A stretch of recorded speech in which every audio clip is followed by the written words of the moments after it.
세대별 특징을 보면은 1세대에서 5세대까지 이렇게 나눠져 있는데 1세대는 뭐냐면 방금 전에 우리가 제가 잠깐 말씀을 드렸지만 뭐 애니악도 나오고 에드삭도 나오고 뭐 마크1도 나오고 여러 가지 과거에 최초의 기계들이 나왔지 않습니까? 그 시점들 최초로 기계를 생산했던 새로 개발을 해서 발명을 했던 그 시점의 기계들을 1세대라 그래요. 1세대. 근데 1세대들은 어떤 단점이 있냐면요, 기계가 커요. 진공관이라고 하는 부품을 사용을 하고, 진공관이라는 거는 형광등 굵기로 한 15cm, 20cm 정도 되거든요. 열도 나고요. 뜨겁고요. 그러니까 기계도 크지만은 냉각 장치라든지 이런 부수적인 장치 때문에 또 부피도 크고요. 굉장히 불편했었어요. 무게는 무려 뭐 30톤 뭐 이렇게 나가는 쇳덩어리. 뭐 보통 작게 만들면 10톤, 15톤, 30톤 이렇게. 그러다 보니까는 2세대 들어와서는 2세대는 뭐냐면 1세대를 어떻게 하면 작게 줄일까 했던 것이 2세대예요. 그러니까 1세대는 기계를 처음에 만들어냈던 방식이니까는 하드웨어 중심이고요. 2세대는 하드웨어를 보편적으로 작게 줄이다 보니까는 이제는 프로그램을 잘 쓸 수 있는 방법을 고안하기 시작을 했던 거예요. 그게 2세대 특징이고요. 3세대는 1세대, 2세대가 나름 정리가 된 거죠. 기계도 작게 만들어졌고 소프트웨어적으로도 활용하기가 좋게끔 만들어진 게 3세대라 그러고, 그것이 더 발전된 것이 4세대인데 4세대는 개인용 컴퓨터가 등장하기 시작했던 시점, 1970년대 말 뭐 이렇게 보시면 되고요. 3세대는요 1964년도라 그래요. 1964년도라고 하는데 IBM에서 IBM 360이라는 이제 모델이 나와요. IBM 360이라는 컴퓨터가 등장하는데 그때서부터 3세대라고 보통 이제 부른다라고 하는데 연도는 중요하지 않고, 그 다음에 이제 5세대는 뭐냐면 집약적인 거죠. 뭐 예를 들어서 전문가 시스템이라든지 뭐 이런 것들. 그래서 1세대는 진공관이라고 하는 부품을 썼고요. 진공관이라는 부품을 썼고, 2세대는 트랜지스타라고 하는 걸 썼어요. 트랜지스타는 우리 새끼 손톱 크기만 해요. 새끼 손톱만한 단축 크기라고 보시면 돼요. 그것이 진공관의 역할을, 진공관이 한 10개 정도의 분량을 혼자서 담당해요. 예. 근데 그런 이제 트랜지스타를 또 한 10개 내지 뭐 100여 개 정도를 집약을 해서 만든 것이 반도체죠. IC. 집적 회로라는 게 등장하고요. 그러니까는 이런 거죠. 덤프트럭 많은 것이 티코만한 거로 줄었다. 그게 2세대라고 보시면 돼요. 근데 티코만한 게 유모차 정도 크기로 줄었다. 그러면 3세대라고 보시면 됩니다. 근데 이제 계속 크기만 줄어드는 게 아니라 크기는 줄일 필요가 없다라는 거예요. 유모차보다 작으면 사람을 못 태우잖아요. 그러니까 더 이상 줄일 필요는 없고, 크기는 늘려도 상관없으니까는 성능을 보완시키자 해서 3세대, 4세대, 5세대들이 등장합니다. 이것도 뭐 한 문제 정도 나올 것 같아요. 이제는 이러한 세대별 특징 같은 거, 역사, 이것도 중요하지만 요즘 직면되어 있는 게 뭐냐면 보안, 컴퓨터 보안이나 컴퓨터 윤리 이런 것들이 더 중요하게 느껴지거든요. 그런 쪽으로 좋으면 비싸죠. 자, 슈퍼컴퓨터는 말 그대로 슈퍼맨이에요. 슈퍼맨. 이거는 엄청난 기능을 갖고 있는 겁니다. 1초에 페타플롭스를 넘게 계산한대요. 우리가 지금 쓰는 단위가 뭐죠? 컴퓨터에서 메가, 기가, 테라 이렇게 쓰죠. 테라 위에가 페타거든요. 기가가 10억이에요. 기가가 10억이에요. 테라가 1000억입니다. 1000억이면 어떻게 되죠? 1000억에 1000배니까 100조인가요? 100조? 그거에 30이니까 3000조죠? 1초에 3000조 개를 계산하는 거예요. 근데 그게 플롭스는 뭐냐면요, 굉장히 복잡한 수, 5 더하기 3 이런 거 말고 굉장히 복잡한 수를 1초에 30조 개를 계산한대요. 그 정도가 되면 슈퍼컴퓨터라고 인정을 받는데, 세계 최고의 슈퍼컴퓨터는 중국에 있는데 그거는 뭐 50경계? 조가 아니라 경으로 간다 그러더라고요. 예. 그러니까 슈퍼컴퓨터 대회를 해요. 어느 슈퍼컴퓨터가 얼마나 잘하느냐, 성능이 좋으냐를 따질 때요. 두 가지 한대, 두 가지. 원주율이 있죠, 원주율. 3.14259. 원주율을 1초 동안에 몇 자리까지 출력할 수 있느냐. 그 두 번째, 사람하고 체스 대회를 겨뤄서 이기면 슈퍼컴퓨터라고 좋은 거라고 얘기를 하는데요. 지금까지 슈퍼컴퓨터가 사람을 이긴 적이 없대요, 체스 대회에서. 근데 그 체스 챔피언이 러시아 사람인데 돌아가셨어요. 이제는 슈퍼컴퓨터가 사람을 이길 것 같고요. 근데 그분이 한 번 진 적이 있어요. 한 번 졌는데 어떻게 졌는가 봤더니 IBM 슈퍼컴퓨터 4대를 병렬 처리를 해가지고요. 4대가 협공을 한 거죠. 사람 하나를. 그래서 사람이 졌다 그러더라고요. 근데 컴퓨터 한 대랑 사람이 붙으면 그분이 다 이겼다 그러더라고. 근데 이거는 모르죠. 지금 그분 돌아가셨으니까. 예, 근데 재밌는 게 뭐냐면 여기 CPU가 인텔 거래요. 그게 중국 컴퓨터냐, 중국에 있는 슈퍼컴퓨터냐, 미국 거냐, 이제 뭐 이거 갖고 이제 얘기가 나왔다 그러는데 굉장히 좋은, 가격은 뭐 엄청나죠. 예, 우리나라에도 지금 기상청에도 슈퍼컴퓨터가 2대가 있는데 또 들여올라 그래요. 성능이 떨어진다 그래서. 우리나라에도 슈퍼컴퓨터 여러 대 있습니다. 기상청에도 있고 통계청에도 있고 국방부에도 있고 그 다음에 카이스트에 있는 시스템 공학센터에도 있고 여러 군데가 있는데 가격대가 보통 몇백억씩 되니까 이거는 뭐 감당을 못하는 거죠. 자, 그 다음에 이제 대형 컴퓨터, 중형 컴퓨터, 소형 컴퓨터, 대중, 소 컴퓨터, 대형 컴퓨터 이런 것도 우리 메인프레임이라고 하고요. 보통 가격은 몇십억에서 몇십억 정도 하는 거죠. 미니 컴퓨터는요, 가격으로 말하면 한 억 단위로 간대요. 미니 컴퓨터니까 되게 조그만 게 아니고 억 단위로 가는 고가입니다. 예. 자, 그 다음 마이크로 컴퓨터라는 말 나와 있죠.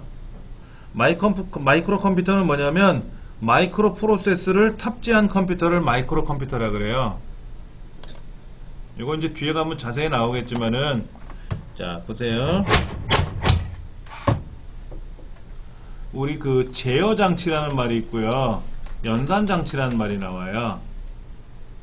이거를 합해 가지고 우리는 중앙 처리 장치라 그래요. 그런데 슈퍼컴퓨터나 이런 거는 제어 장치 따로 있고 연산 장치 따로 있어요. 근데 이걸 하나의 칩으로 묶어 놓은 거를 우리는, 예전엔 다중칩이었죠? 회로가 2개였는데 이걸 단일 회로로 묶은 거예요. 단일 작업으로 해서 그거를 마이크로 프로세스라 그래요. 마이크로 프로세스는 뭐다? 제어 장치와 연산 장치, 즉 중앙 처리 장치를 하나의 칩으로 묶어 놓은 거를 마이크로 프로세스라 그래요. 그런 마이크로 프로세스가 들어가 있는 컴퓨터가 마이크로 컴퓨터예요. 그러니까 우리 개인용 컴퓨터 있죠, 이런 거. 이것도 마이크로 컴퓨터예요.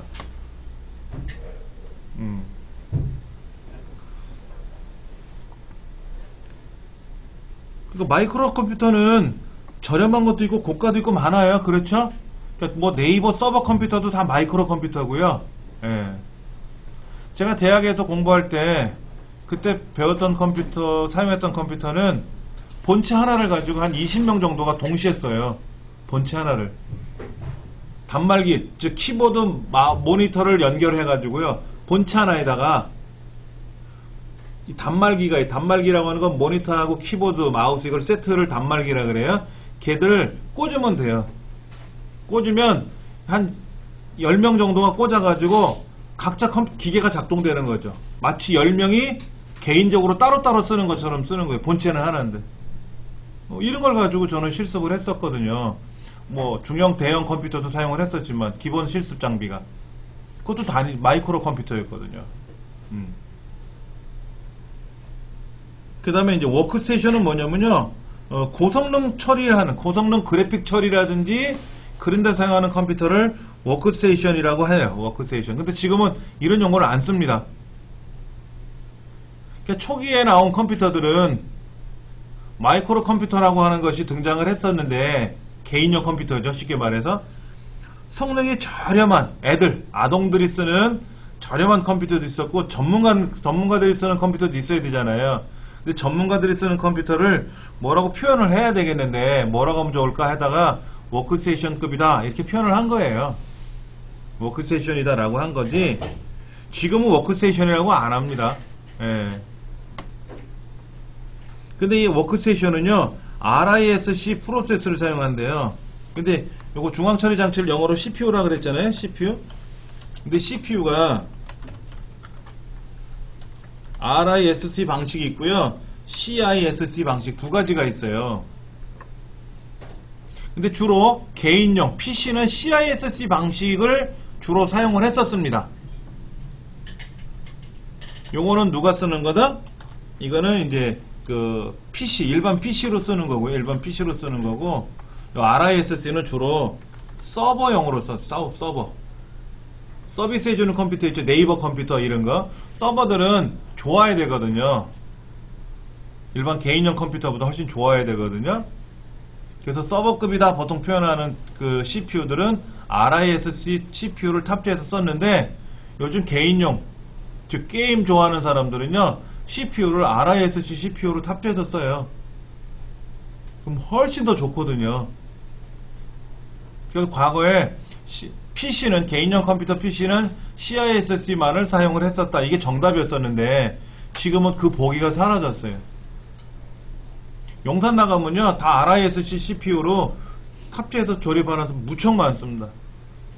예.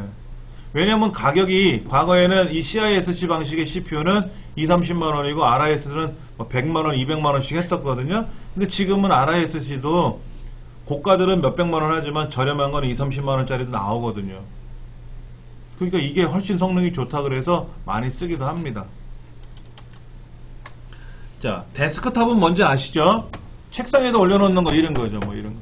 이게 슬림이냐 타워형이냐 뭐 이런 걸 따지고 또 데스크탑도 있죠. 책상에다 올려놨던 과거에 납작했던 거. 옛날에 본체가 납작했었어요. 아시죠? 모니터가 가벼워서 작아서 본체 위에다 올려놨었거든요. 본체를 이렇게 눕혀놓고 그 위에다 올려놨었는데 지금은 모니터가 지금 말고 예전에 브라운관 모니터 굉장히 크지 않습니까? 19인치 이런 거는 무거워서 기계 부서지거든요. 본체가. 그러니까 이제 세워놓는 본체가 생긴 거예요. 이걸 타워형이라 그러죠. 예, 데스크탑 눕혀놓는 방법이 있고 타워형이 있고 타워형 나오다가 지금처럼 우리 슬림형이 나온 거고 이런 거 다 합쳐서 데스크탑 그러고요. 그 다음에 랩탑이라고 해요. 랩탑 무릎 위에다 올려놓는 무릎에다 올려놓은 거니까 작아야 되겠죠. 그 중에 지금 노트북이라고 불리는 말들이 그때는 없었어요. 자, 새로운 랩탑이 나왔습니다 해서 어떤 모델이 나오고 어떤 모델이 나왔는데 어느 업체인가 새로운 랩탑을 소개합니다. 노트북입니다 이랬어.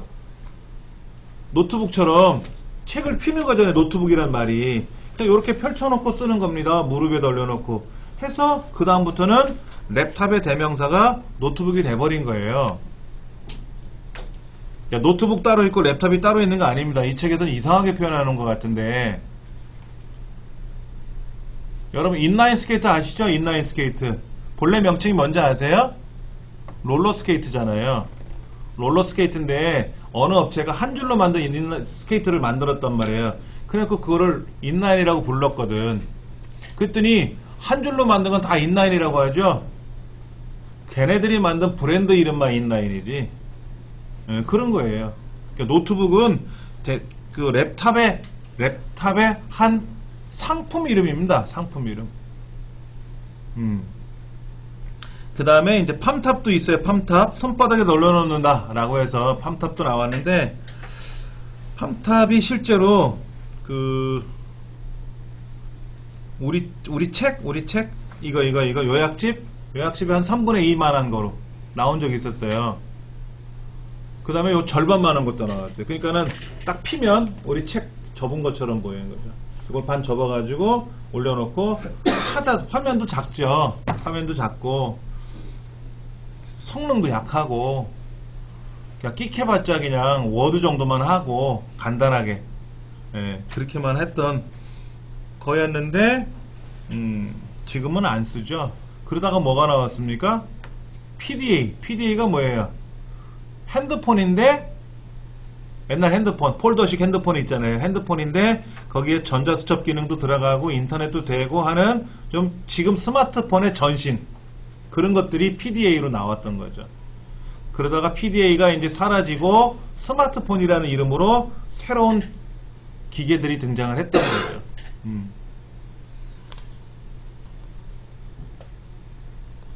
저희 집에도 PDA가 있어요. PDA라고 보면 PDA가 아니다. 팜탑이 있어요 하나. 우리 큰애가 이제 고등학교 다닐 때 그 뭐 수능 공부한다고 뭐를 사다 달라 그래갖고 컴퓨터를 사다 줬어요. 조그만 거 손바닥에 올려놓고 EBS 방송도 듣고 뭐 이렇게 하는 거.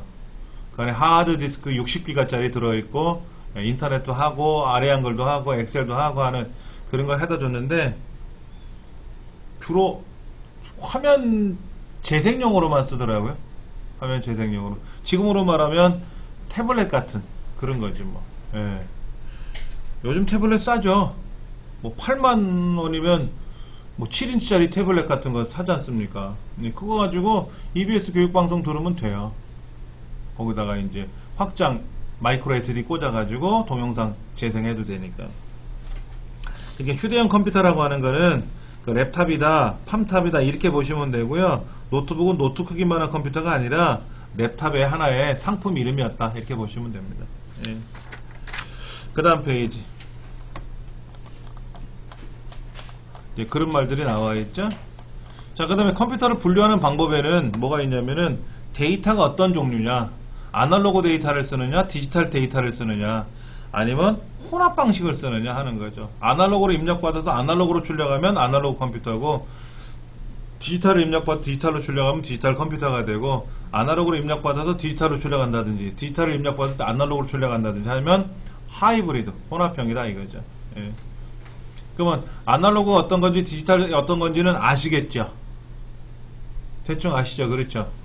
우리 전자시계 그럼 뭐예요? 디지털. 태엽 주는 시계 옛날에 체각 아날로그 뭐 이런 거잖아요.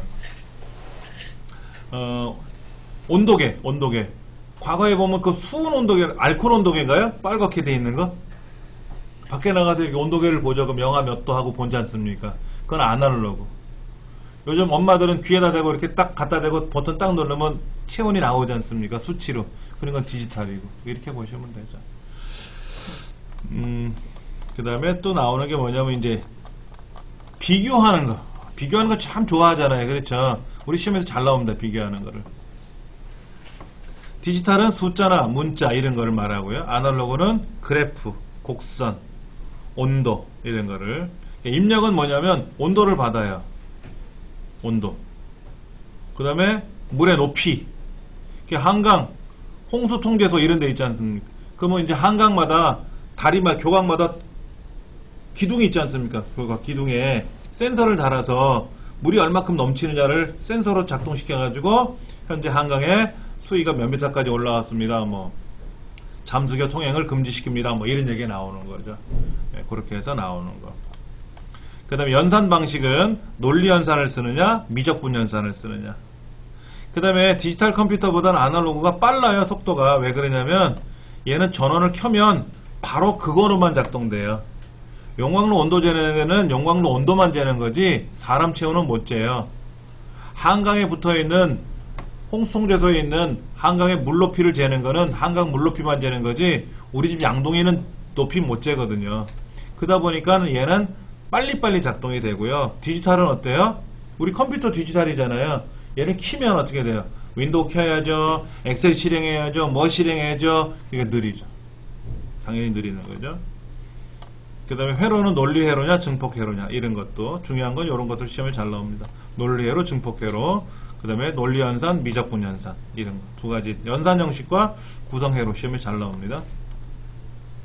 그 다음에 특수 목적으로 사용하는 컴퓨터들은 다 아날로그예요. 네. 그 다음에 나오는 것이 이제 자료 구성의 단위인데 참 어려운 말들이 많이 나올어요. 비트, 니블, 바이트, 워드 이런 말들이 나오는데 이런 말들은 우리가 외워야 돼요. 방법이 없어요. 그냥 외우기 힘드시죠? 자, 그럼 제가 엑셀로 한번 보여드릴게요. 요거 이제 메모장인데 엑셀창이라고 한번 보세요. 여기 이렇게 써있죠. 학번, 이름, 뭐 국어 점수, 영어 점수, 수학 점수, 뭐 총점, 그 다음에 여기는 뭐 1101, 여기는 뭐 홍길동, 뭐 여기는 100점, 90점, 80점, 뭐 270점, 뭐 이런 식으로 우리 데이터 입력하지 않습니까? 엑셀에다가. 이렇게 한 줄. 이 한 줄을 우리는 뭐라고 부르냐면은 레코드라 그래요. 한 줄. 그 다음에 지금 제가 여기다가 홍길동 뭐 100점 뭐 학번하고 썼지 않습니까? 이런 걸 우리는 필드라 그래. 필드. 항목이라 그래. 항목. 필드. 그러면 학번이라는 거는 필드명, 이름이라는 거는 항목명, 필드명, 그 다음에 홍길동이라는 글자는 그 이름 필드에 들어있는 데이터, 이렇게 부르는 거죠. 그러니까 이런 걸 우리는 각각 필드 값 이런 얘기하죠. 우리말로는 항목, 영어로는 아이템, 필드 이렇게 표현하는 거죠. 그러면 이제 그 한 줄은 우리가 이제 레코드라 그랬고요. 그럼 이제 워드는 뭐냐면 숫자를 쓸 때 몇 비트로 쓸 거냐, 몇 바이트로 쓸 거냐 이거죠. 그러면 바이트는 뭐고 비트는 뭐냐 하는 건데 이것도 한번 보여드릴게요. 슈퍼컴퓨터는요, 대문자 A를 어떻게 표현하냐면요, 1101, 1100, 0001 이렇게 표현합니다. 숫자 1은요, 이렇게 표현해요. 이거는 대문자 A라는 값이고요. 이건 숫자 1이라는 값이에요. 이렇게 이진법으로 0이냐 1이냐 하는 이진법으로 표현해요. 이 0이냐 1이냐를 우리는 비트라 그래요.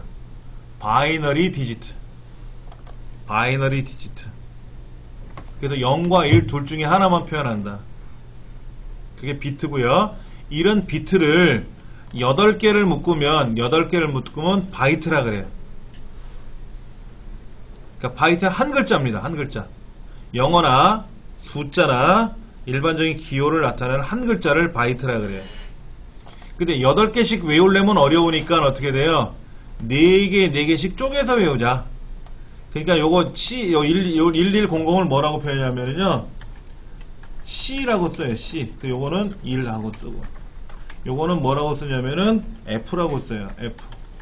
얘는 1이라고 쓰고요. 그래서 이걸 다른 말로는 뭐라고 쓰냐면은 C1 이렇게 쓰고요. 얘는 F1 이렇게 써요. 그러니까 1100, 0001이라고 쓰면 비트로 표현한 거고, C1 이렇게 쓰면은 뭐가 된다? 니블로 표현한 거예요. 니블. 그러니까 니블은 4개씩 쪼갠 거를 니블이라 그래요.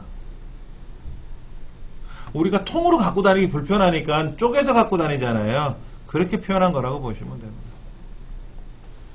근데 이제 제일 어려운 게 워드예요. 워드는 뭐냐면요, 숫자를 표현할 때 몇 비트로 표현할 거냐, 2바이트로 표현할 것 같으면 4바이트로 표현할 거냐, 또 8바이트로 표현할 거냐, 이렇게 표현을 또 해야 되거든요.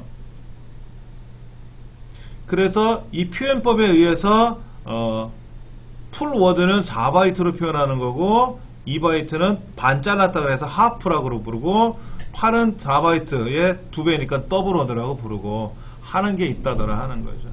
예.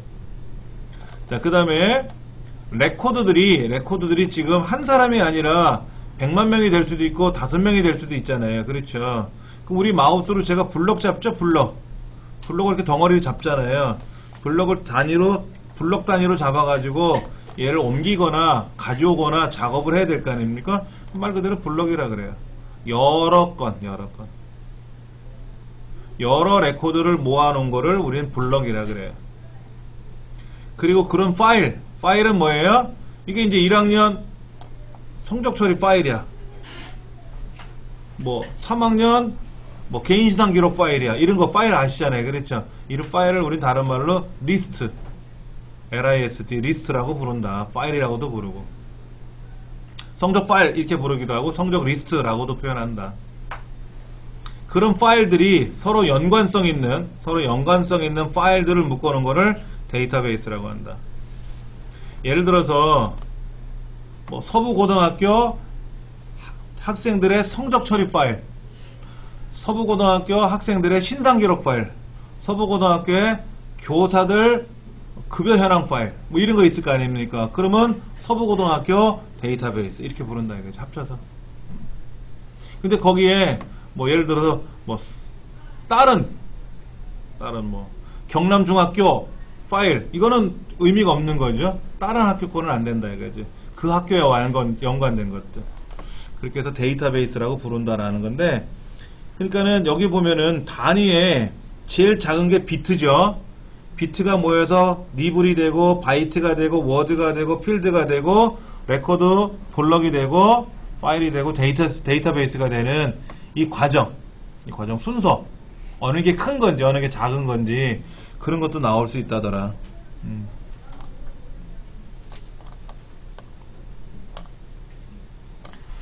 자, 아까 제가 슈퍼컴퓨터는 어쩌고 저쩌고 표현을 한다 그랬잖아요. 그렇죠? 예.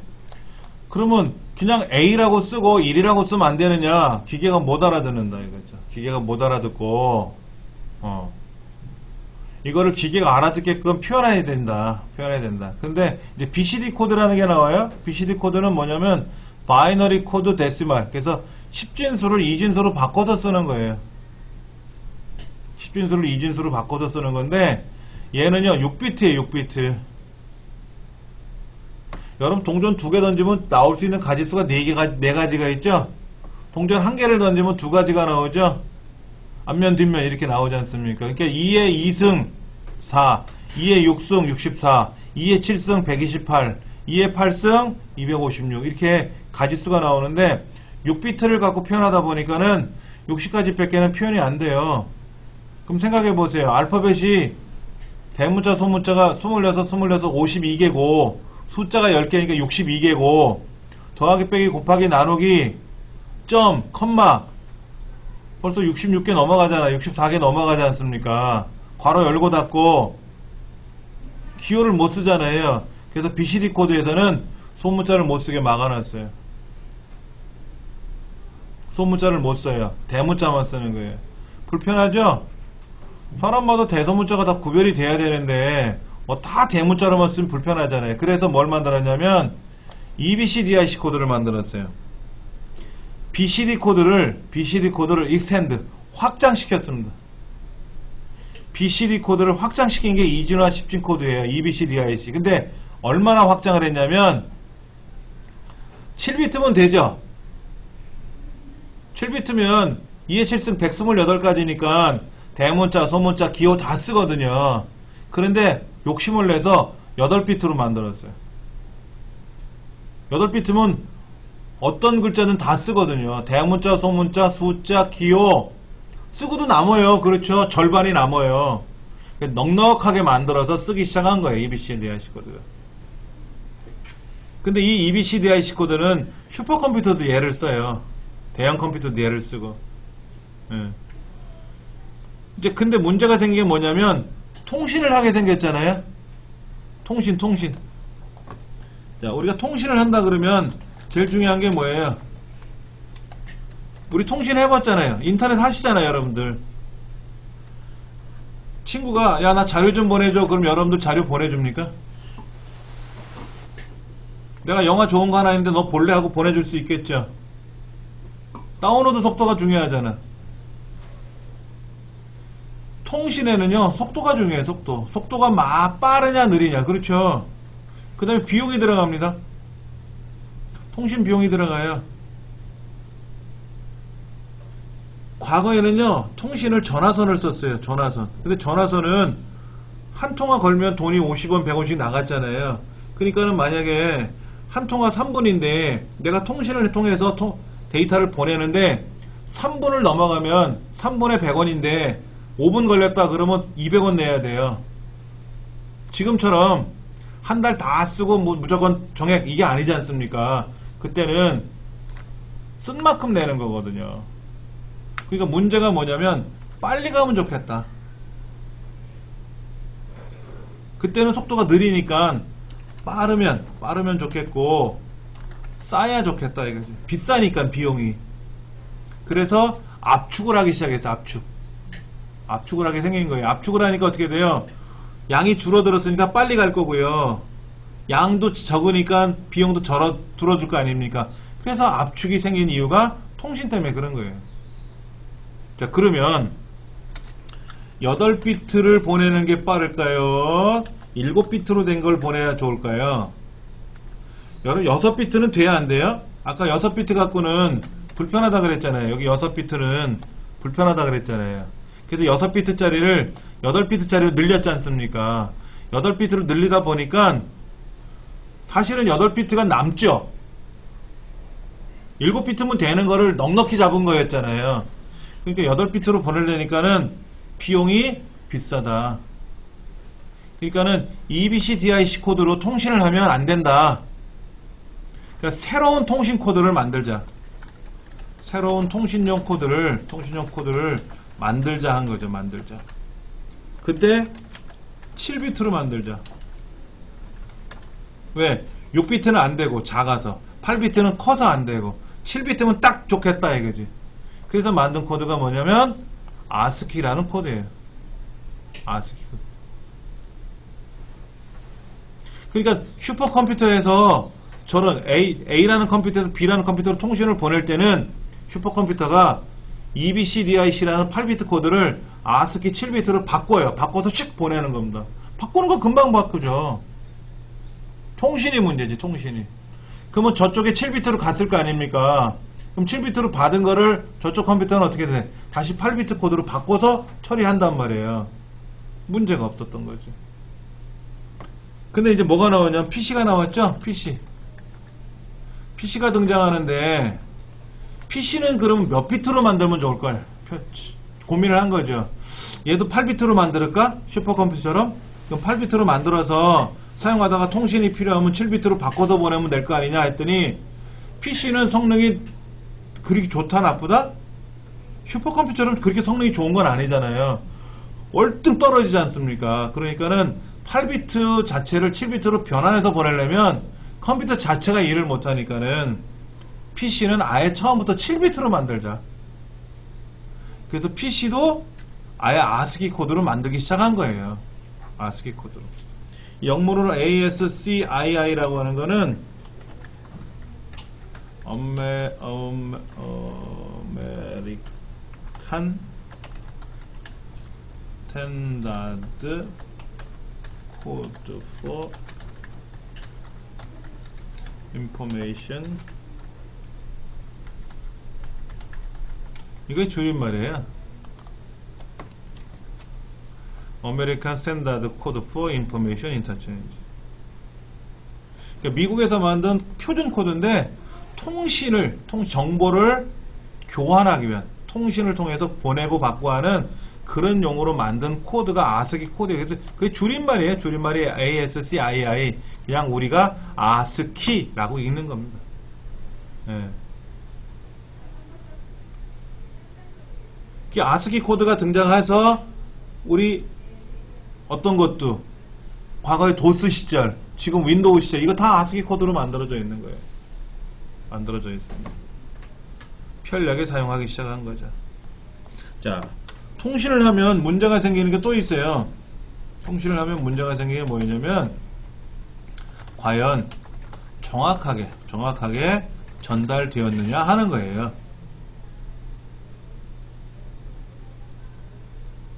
과거에 우리 통화를 해보면, 전화를 해보면 잡음도 생기죠? 잡음 생기고 기억나세요? 혼선 생기는 것도 있었어요. 옆집 사람 목소리도 들리고 막 이 사람 소리 들리고 막 그랬어요. 근데 만약에 이런 데이터 통신을 이용해서 자료를 보내면 과연 정확히 갈까요? 문제지. 지금은 이거 걱정 안 해도 돼요. 요즘 혼선 있습니까? 잡음 있습니까? 그런 거 없죠? 국제전화도 요즘 깔끔하잖아요. 예. 지금은 걱정이 없는데 과거에는 이게 문제가 됐다 이거죠. 그래서 과연 오류가 발생하면 어떻게 오류를 검색할 거냐, 또는 검색이라는 말은 다른 말 추출이에요. 그렇죠. 검색할 것이냐, 그 다음에 얘를 모두 해야 될까요?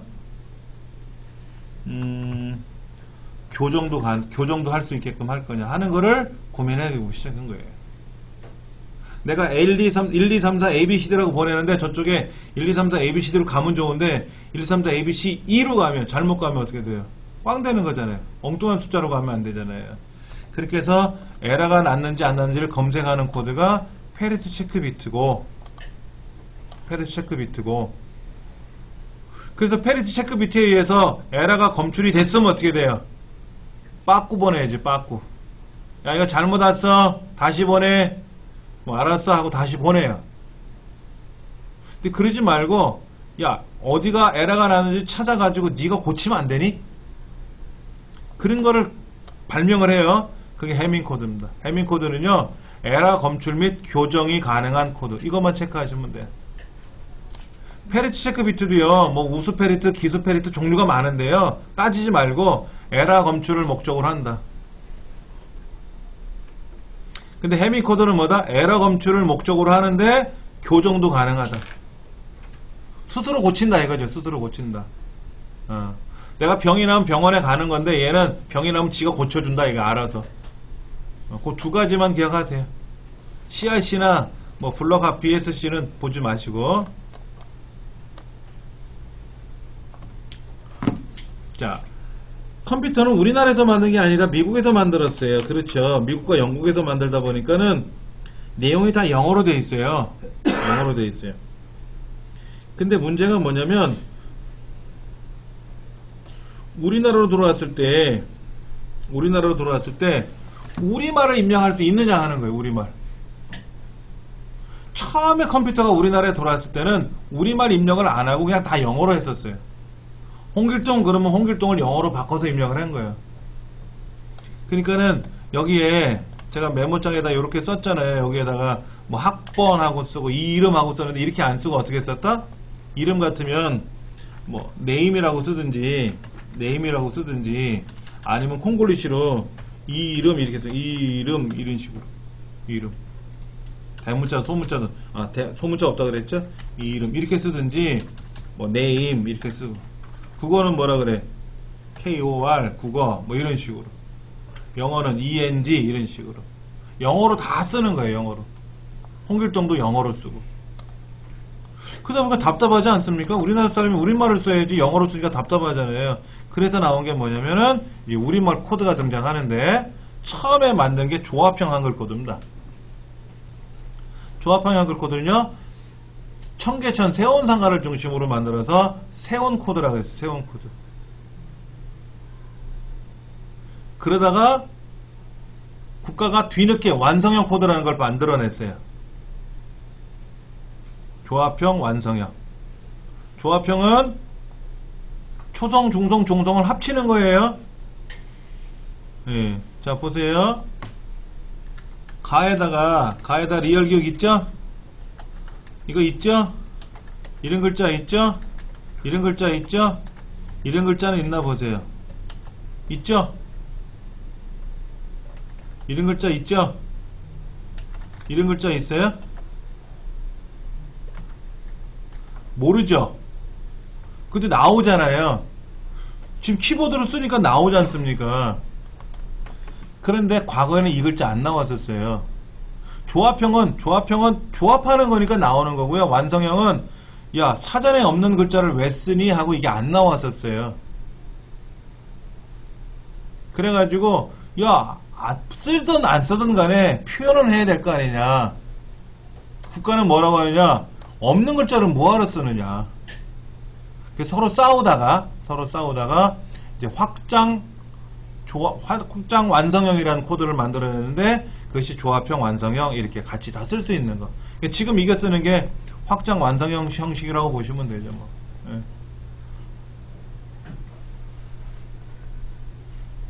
예. 처음에 조합형이 나왔다가 그 다음에 완성형이 나왔다. 그런 정도만 기억하시면 되는데 여기 중요한 건 이거예요.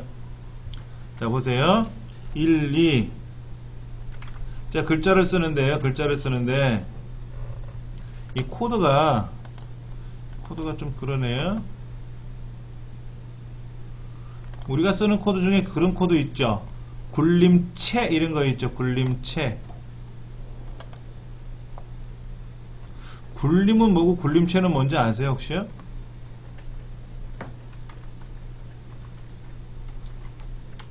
제가 우리말 5글자 썼는데 영어 숫자 10개 들어가죠? 우리말 5글자 쓸 때 알파벳이나 영어는 숫자는 10글자가 들어가요. 즉 원고지 한 칸에 한 글자 써요 우리말은. 근데 영어나 숫자는 2글자 쓰거든요. 여기 뭐라고 되어 있습니까? 우리말은 2글자를 쓰는 거고요, 영어 숫자는 하나로 쓰는 겁니다. 즉 우리말 한 글자에 영어가 2글자가 먹힌다고, 숫자가.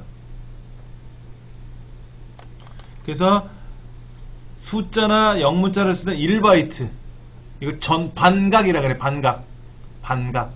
그 다음에 우리말이나 한자는 2배 먹어요. 2배. 그래서 2바이트로 표현한다. 그래서 그저 보니까 글자가 큰 거예요. 이렇게 쓰는 거.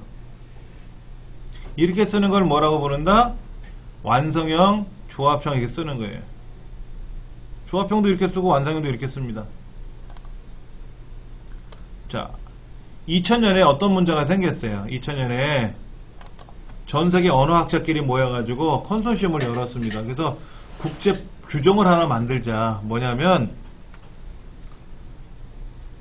기계, 우리 윈도우 있죠, 컴퓨터에 기계가 돌아가는데 나라와 상관없이 언어는 사용할 수 있게끔 하자. 이거예요. 무슨 얘기냐? 우리말 윈도우 컴퓨터잖아요. 이게 좀 우리말 윈도우죠? 한글 윈도우 7이잖아요. 그러면 뭐를 쓰는 거예요? 영어하고 우리말. 그럼 일본 사람이 쓰는 일본어 윈도우는 어떻게 돼 있어요? 영어, 일본어. 2개만 쓰는 거예요. 그럼 중국어 컴퓨터는 어떻게 돼 있어요? 중국어, 영어. 2개만 쓰는 겁니다. 그러면 미국 사람들은 뭐예요? 영어만 쓰는 거죠. 다른 나라 언어 안 써도 되잖아요. 그러면 일본어는 어떻게 입력하느냐? 못하자 이거야. 우리나라에서는 일본어 입력은 못하는 거예요. 일본어 홈페이지에 들어가면 안 나온다 이거, 깨진다 이거. 야후재팬 홈페이지에 들어가면 일본말이 일본말로 안 나오고 깨져서 나와요. 언제? 2000년 이전에는. 그러니까 이런 걸 없애자. 나는 한국 사람이고 한국어 컴퓨터를 쓰지만 중국어 사이트에 들어가면 중국말은 보여야 될 거 아니냐, 일본말은 보여야 될 거 아니냐, 내가 읽던 못 읽던 간에. 그렇게 규정을 만들어요. 그렇게 해서 만든 게 유니코드입니다. 유니코드는요, 한글, 한자, 숫자, 영문, 기호 모두 2바이트예요. 이게 중요한 겁니다. 중요한 거예요. 그 유니코드를 탑재한 게 윈도우 XP, 윈도우 7, 윈도우 8, 윈도우 10 이거예요. 유니코드를 탑재했기 때문에요. 지금 메모장에서 쓰는 거는 완성형 코드를 쓰는, 확장 완성형 코드를 쓰는 거고요. 운영체제 자체는 유니코드를 쓰고 있어요. 그래서 보여드릴게요. 야후재팬에 들어가면 일본말로 나오죠. 일본말이 나와요. 이게 뭔 말인지는 못 알아들어도 일본어를 아는 사람이 읽을 수 있지 않습니까? 그렇죠. 이렇게 나오는 거고요. 또 중국어 사이트에 들어가도 중국말로 다 나와요. 간체로 다 나온다고.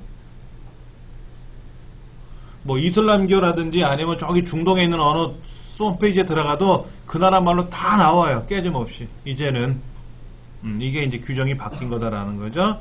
그게 뭐다? 여기 유니코드. 유니코드는 모든 글자를 다 2바이트로 표현한다.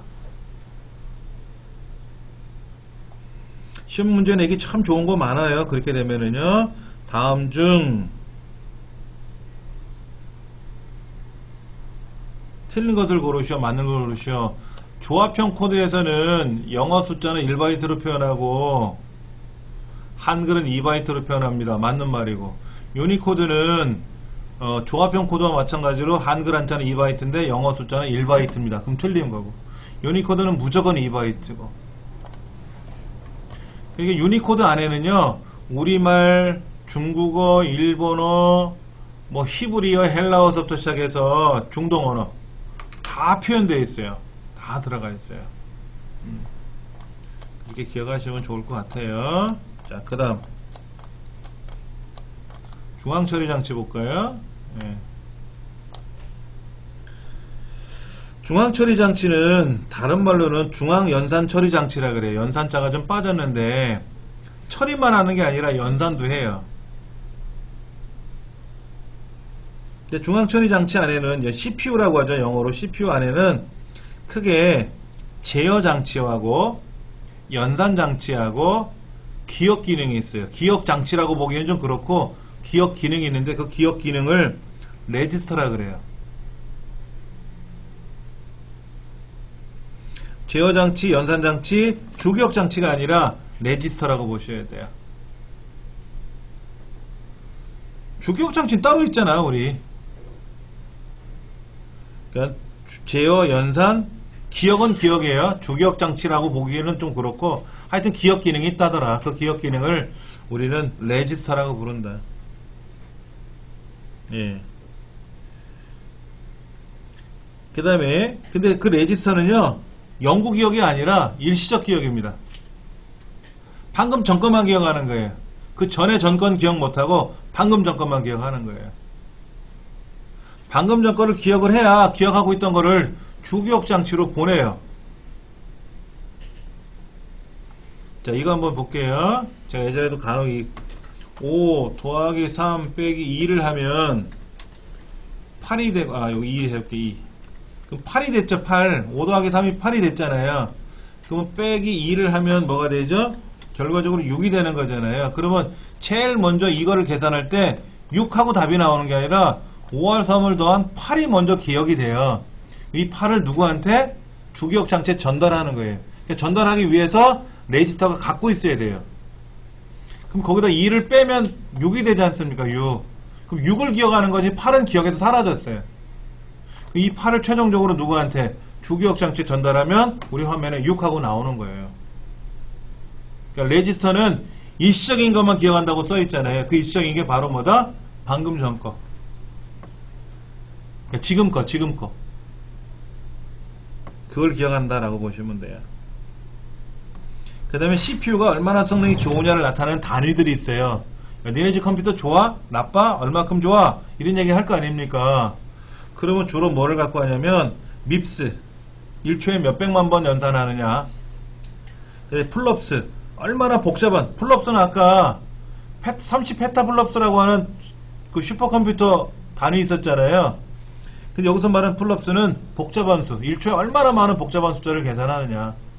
그리고 클럭 스피드. 우리 강의실은 3.3기가예요. 초당 33억 번 연산, 전기적 신호가 움직여요. 우리 강의실 컴퓨터는 3.2인가? 3.2기가. 그러니까 1초에 32억 번의 전기적 신호가 움직이는 겁니다. 32억 번을 계산하는 건 아니더라도 32억 번을 막 움직여요, 안에서. 이런 걸 가지고 컴퓨터가 성능이 좋다 나쁘다고 표현하는 거죠. 예. 그 다음에 또 뭐가 있어요? 뭐 캐시 메모리가 어떻게 되고, 워드의 크기. 64비트 워드냐, 64비트 컴퓨터냐, CPU냐, 32비트 CPU냐, 뭐 이런 것도 따지고요. FSB라고 하는 것도 따지기도 해요. FSB를 따지기도 하는데, 예. 하여튼 요런 게 있다더라 하는 거, 문제를 통해서 보면 되니까. 제어 장치는 뭐냐면, 말 그대로 모든 것을 통제하고 제어하는 장치입니다. 아까 5와 3을 5 더하기 3 빼기 2는 얼마냐 이런 거 물어봤잖아요. 그러면 더하기가 뭔지 빼기가 뭔지 5라는 데이터, 3이라는 데이터, 2라는 데이터를 각각 어디엔가 보관해 뒀다가 꺼내와서 계산해야 되거든요. 컴퓨터는요, 한꺼번에 계산 못합니다. 예를 들어 우리가 그런 거 있죠. 음식을 만들 때 재료를 한꺼번에 후라이팬에다 넣고 볶기도 하지 않습니까? 그걸 못한다고, 컴퓨터는. 하나 가져와서 볶고, 또 다른 거 가져와서 볶고, 또 다른 걸 가져와서 볶고, 이렇게 하는 수밖에 없어요, 컴퓨터는. 순서대로. 하나씩.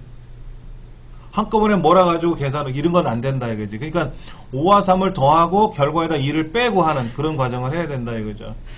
그러려면,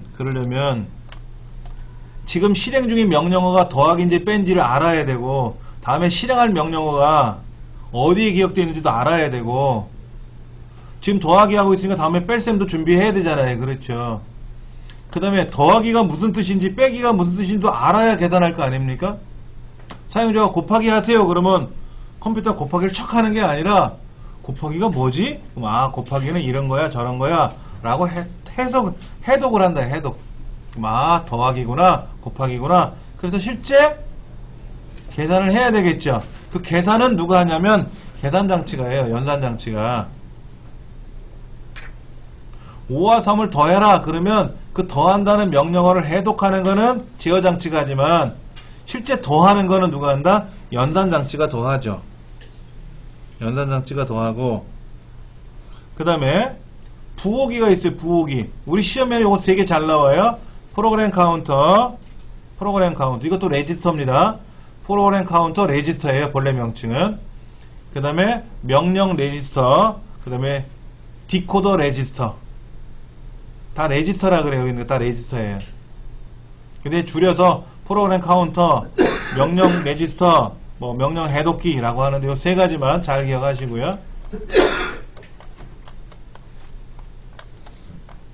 그 다음에 이제 실제 제어장치에 따라서 명령을 해야 되겠죠. 5 더하기 3이 얼마고 빼기 2가 얼마고 그걸 직접 계산하는 게 가산기.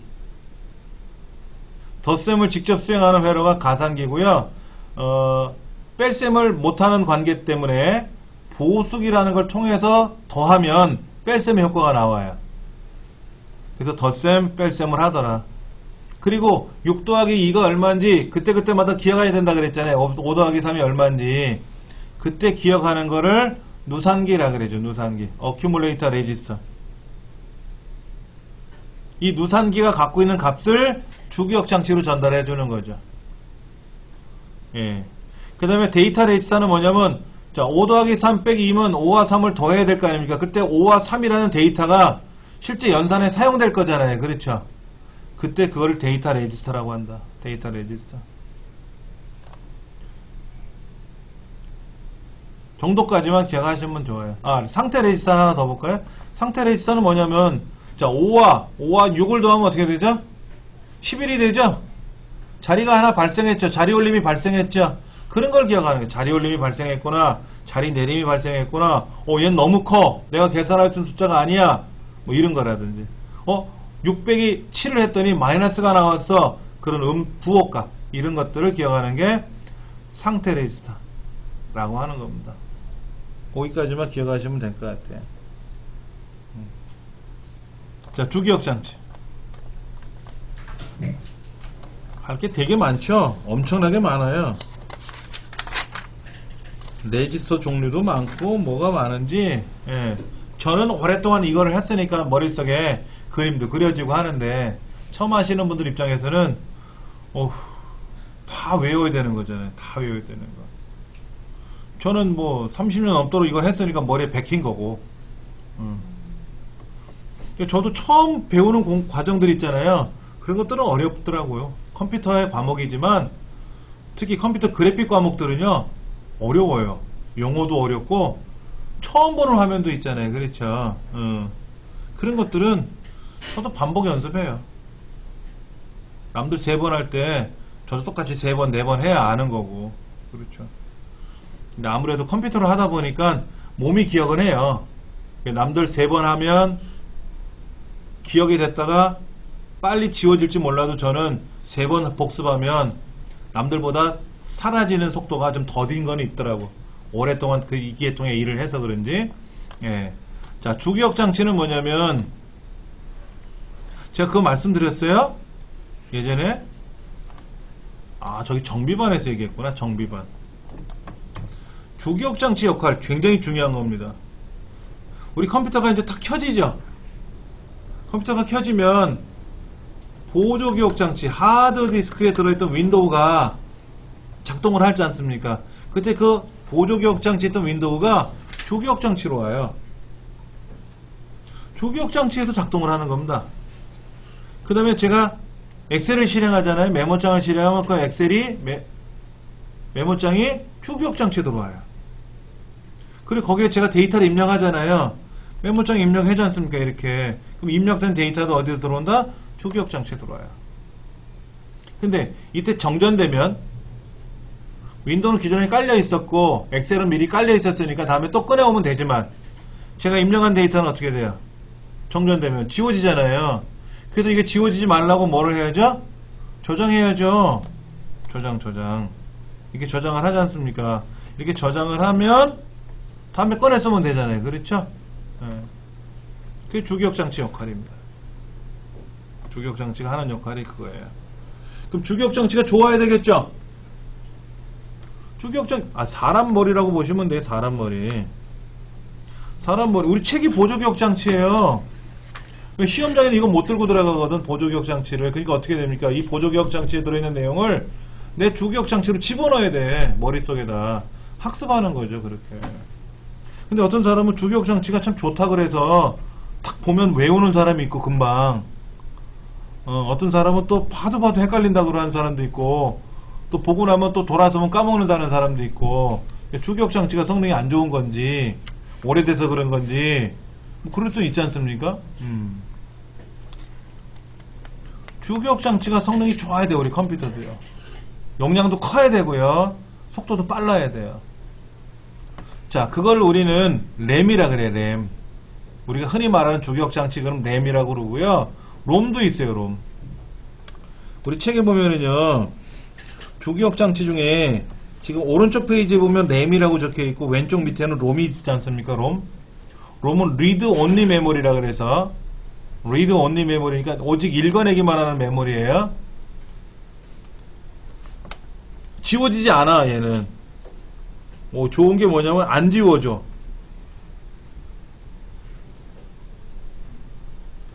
근데 쓰지도 못해. 그 안에도 뭐를 집어넣지도 못하고 지우지도 않지만 읽어내기만 하는 거야. 주로 뭐냐면 저런 거 있죠. 우리 그 내비게이션 프로그램. 여러분 그 자동차에 보면 내비게이션 그 프로그램 장치가 있고 CCTV 카메라 달려 있지 않습니까? 거기에 프로그램이 들어가 있잖아요. 작동되는 프로그램은 우리가 못 지우죠. 그러니까 안에 기록이 되어 있는 겁니다. 기록이 되어 있는 거예요. 그런 것들. 롬에는 종류가 한 5가지 나오나요? 4가지? 첫 번째는 마스크롬이라 그래서 아예 처음부터 생산돼서 나오는 거예요. 우리 노래 CD 같이. 노래 CD롬. 뭐 김건모 노래 이런 거 CD 예전에 많이 구매하지 않습니까? 이거는 아예 공장에서 생산돼서 나온 거예요. 내가 그걸 고칠 수가 없는 거죠. 그걸 마스크롬이라 그래요. 자, P롬은 뭐냐면 빈 상태로 와요. 빈 상태. 공 CD로 오는 거야. 공 CD. 그럼 사용자가 거기다가 기록을 하는 거죠. 근데 기록하다가 망치면 어떻게 돼요? 버리고 새로 사와야지. 자, 이 P롬은 뭐냐면요. 지우는데 P롬은 한 번만 기록하면 끝나는 거예요. 더 이상 기록이 안 되니까는 잘못했어 지우고 싶어 이러면 못 지우니까 이 P롬 지우고 쓰는 기능을 만들자. 지울 수 있는 거를 만들자. 근데 뭐로 지우냐면 자외선을 이용해서 지우자. 그게 이 P롬이에요. 불편하겠죠. 자외선 발생기를 또 만들어 넣어야 되잖아. 그래서 나온 게 뭐냐면 이 P롬이라 그래. 이 P롬. 이 P롬은 전기적인 방법으로 그냥 쓰고 지우면 돼요. 이 P롬. 이건 주기억장치 용어고요. 얘를 보조기억장치화 시킨 거를 플래시 메모리라 그래요. 이 P롬을 주기억장치 용도로 썼던 건데 보조기억장치 용도로 바꾼 것이 플래시 메모리라고 부르고, 이 플래시 메모리를 이용하는 것들이 바로 USB 메모리, 디카 메모리 이런 거예요. 뒤에 나올 거예요. 기타 메모리 보면 나와요. 플래시 메모리. 오른쪽 상단에 보면은 플래시 메모리라고 떠 있잖아요. 그것이 주로 뭐냐면 이 P롬의 일종이라는 건데, 디카나 뭐 이런 거예요. MP3 플레이어 USB 메모리에 들어가는 그게 플래시 메모리다 이거죠. 램은 뭐냐면 램은 쓰고 지우고 마음대로 하는 거예요. 그러니까 전원을 껐다 키면 지워진다 그래서 휘발성 메모리고, 아까 롬은 뭐예요? 껐다 켜도 지워지지 않기 때문에 비휘발성 메모리라고 부르고. 근데 램은 또 2가지예요. 아까 이 롬은 4가지였는데 5가지였는데 4가지? 얘는 2가지예요. D램, S램. D램은 뭐냐면 우리가 일반적으로 쓰는 게 D램이에요. 삼성전자에서 뭐 반도체를 생산했습니다. 그 D램이라 그래요. 굉장히 조그맣게 만들어요. 근데 이제 S램은 뭐냐면요. S램은 전력 소모도 많고요. 전력 소모가 많은 대신에 빨라요. 얘는 굉장히 빨라요. 자, 보세요. D램은 굉장히 조그맣게 만들어요. 굉장히 가격이 싸요. 전기도 조금 먹어요. 근데 느려. 근데 플립플롭으로 만든 S램은 빠른데 전기요금도 많이 먹고 가격도 비싸고 크기도 커. 장단점이 확 갈려버려요. 그러니까는 D램이 보편적으로 많이 사용돼요. S램은 너무 비싸고 크기도 크고 전기도 많이 먹으니까 함부로 못 쓰고. 그러면 왜 얘는 빠르고 얘는 느리냐? 알고 봤더니 콘덴서로 만들었느냐 플립플롭으로 만들었느냐 그 차이라는데, 콘덴서로 만들면 조그맣게 만들 수 있고 플립플롭으로 만들면 조그맣게는 못 만드는 대신에 빠르게 만들 수 있고 서로 장단점은 있어요. 자, 우리가 말하는 주기억 장치는요 1000분의 1초가 되기 전에 내용이 지워져요. 전원이 공급되면 내용이 지워지지 않는다 그랬잖아요, 우리가 주기억 장치. 근데 그건 알고 보면 마치 오리가 물에 떠 있을 때 가만히 있는 게 아니라 막 발을 움직이듯이 스스로가 자꾸만 재기억을 하는 거야, 안에서. 그냥 가만히 있으면 어떻게 된다? 내용이 지워져요. 근데 얼마만큼 빨리 지워지느냐? 1000분의 1초가 되기 전에 내용이 지워져요. 듣고 돌아서면 지워지는 게 아니라 듣는 순간 지워지는 거예요. 그래서 얘는 계속 기억을 시키기 위해서 주기적인 재충전이 필요하다. 그러다 보니까 느리다. 근데 이 S램은 한 번 기억하면 그걸로 끝이다. 이거 빠르다. 그럼 S램을 쓰면 좋기는 하겠지만 비용이 많이 들겠죠. 그래서 S램은 주로 캐시 메모리에 사용을 하고, D램은 일반적인 주기억 장치에 사용하고. 자, 주기억 장치의 단점이 뭐다? 보조기억 장치에 비해서 빠르다라는 거 하나밖에는 없어요. 가격도 비싸고, 아까 D램, S램 떠나서 보조기억 장치에 비해서 주기억 장치는 다 비쌉니다. 그리고 용량도 작아요. 근데 빠르다라는 거 하나 외에는 없어요. 그러면 전원이 공급이 중단되면 어떻게 돼요? 내용이 다 지워지는 휘발성이라고 했으니까 두고두고 못 쓰잖아요. 그렇죠? 그러니까 두고두고 보관하려니까 뭐가 필요합니까? 보조기억 장치가 필요한 거예요. 보조기억 장치가 두고두고 써야 되니까. 그래서 보조기억 장치, 뭐 하드디스크라든지, 초기에는 우리 플로피 디스크 많이 썼었잖아요. 그런 거를 가지고 사용했다. 자, 기타 메모리 좀 더 보고 잠깐 쉬겠습니다. 플래시 메모리는 제가 아까 말씀을 드렸고요. 캐시 메모리는 뭐냐면 CPU하고 주기억 장치의 속도 차이가 있어요. 주기억 장치는 우리 강의실 컴퓨터로 보면 한 700 정도가 안 나와요. 속도가 700 정도가 안 나오고 CPU는 한 3200 나와요. 그러면 CPU가 3200 속도고 주기억 장치가 700 정도 속도면 한 5배? 4-5배 차이가 나잖아요. 그렇죠? 그러니까 CPU가 명령을 전달하면 주기억 장치가 제때제때 전달을 못 받는다는 거예요. 그래서 그 사이의 속도 차이를 캐시 메모리가 메꿔주는 거예요. 그러니까 이런 거죠. 자, 그림을 한번 그려서 볼까요? 여기 이제 메인보드가 있는데요.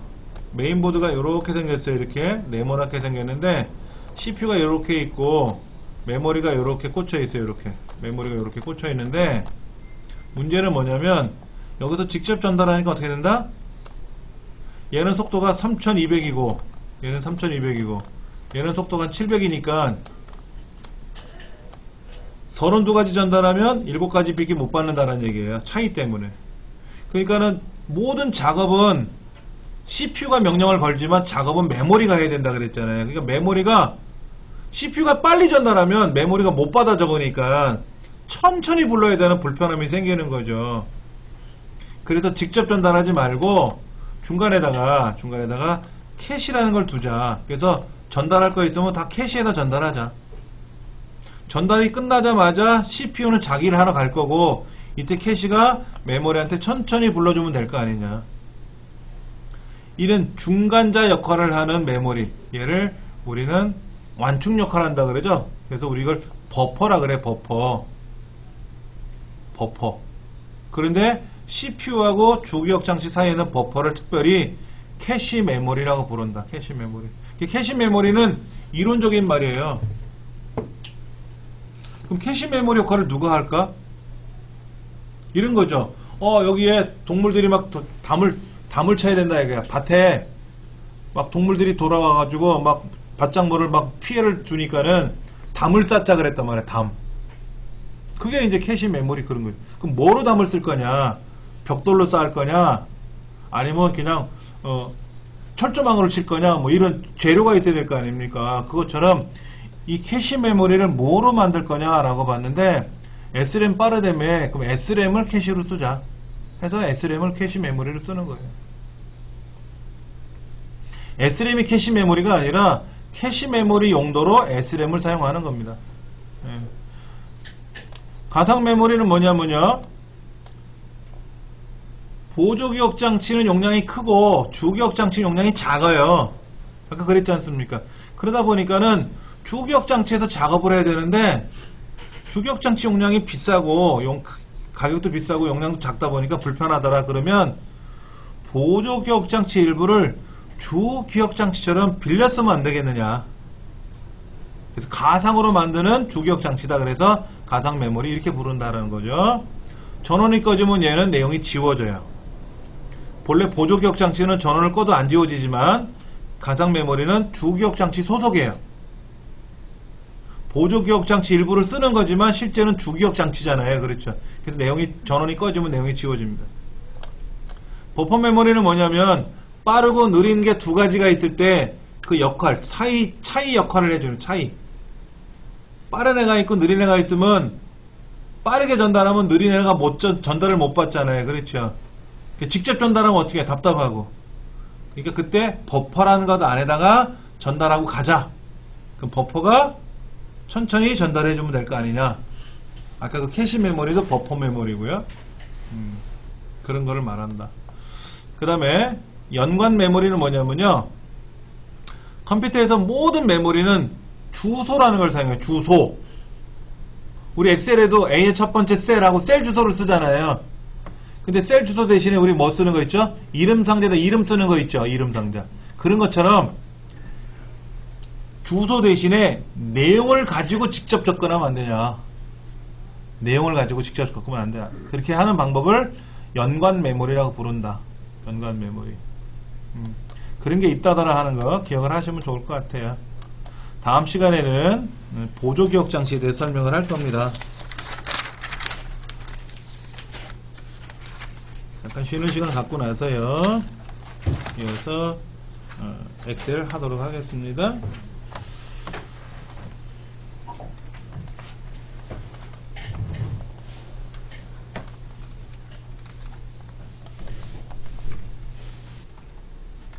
교재 80쪽에 나와 있는 지난 시간에 이제 다 아직 못 풀었는데요. 섹션 05번 문제 한번 풀어볼 겁니다. 자, 평가 한번 풀어볼 겁니다. 평가는 총점이 가장 작은 사람이 1등이라 그랬어요. 그렇죠? 그러니까 내 총점이라는 값이 이 전체 총점 범위 내에서 몇 번째로 작으냐 이걸 따지는 거죠. 자, 이렇게 했었어요. 는 랭크 가로 열고 fx 함수 마법사를 불러서 이때 내 값은 얘고 참조 영역은 다른 데고 다른 데니까 F4번 키 누르자 이런 얘기 했었어요. 그 다음에 이제 오더는 뭐냐면은 큰 게 1등일 때는 0을 써도 되고 안 써도 되는데 그렇지 않을 때는 2를 써라 이렇게 나왔고요. 예.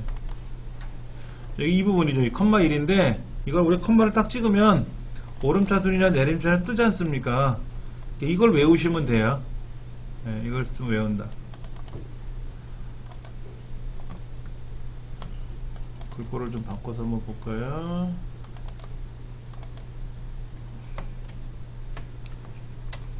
는 랭크 함수에서 값이 있고 범위가 있는데, 이때 여기 이제 그 옵션이 나와 있잖아요. 옵션. 이때 옵션 값이 0 또는 빈칸이면 뭐다? 이거는 큰 값이 1등을 하는 거고, 옵션이 1인 경우는 뭐죠? 1인 경우에는 작은 값이 1등을 한다라는 거. 이거는 반드시 시험에 나오기 때문에 기억을 하셔야 됩니다. 필기 실기 할 것 없이 다 나오니까는.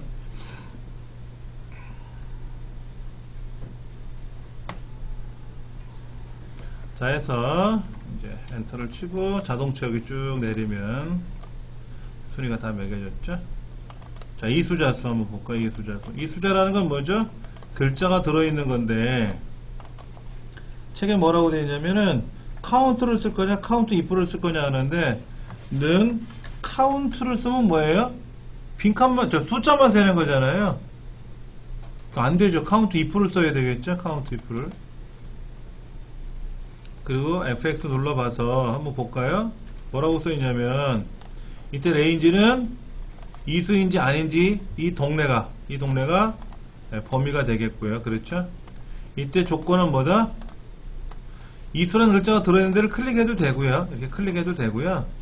여기다 뭐라고 쓴다? 이수라고 직접 쓰셔도 돼요. 이수라고 직접 쓰셔도 됩니다. 예.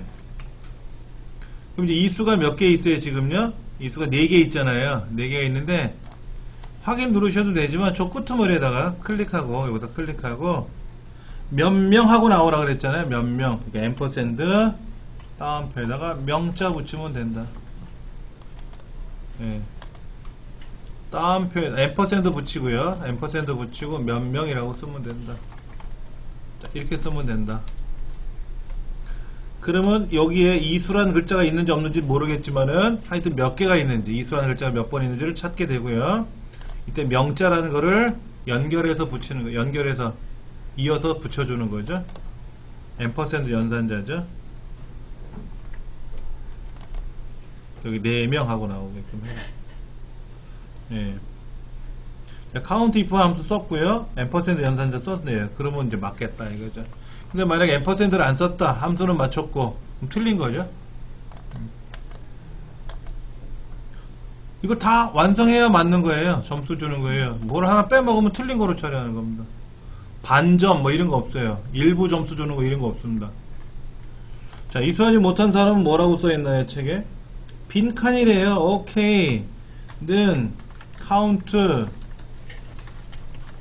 블랭크 함수 쓰면 되겠네요. 카운트 블랭크 쓰니까 어떻게 하면 되죠? 블럭 잡으면 되겠죠. 그냥 네.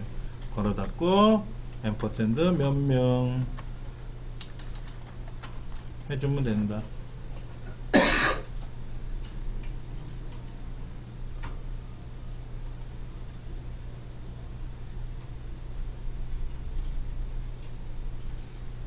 그러면 해결이 되겠죠? 몇 명이라고.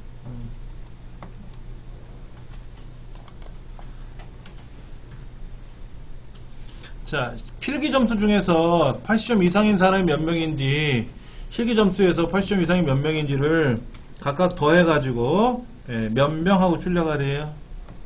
는 count if 가로 열고 직접 한번 써보죠. 뭐 블록 잡고요. 필기 점수 블록 잡고 컴마 다운표 안에다 그거 안에 갖다 80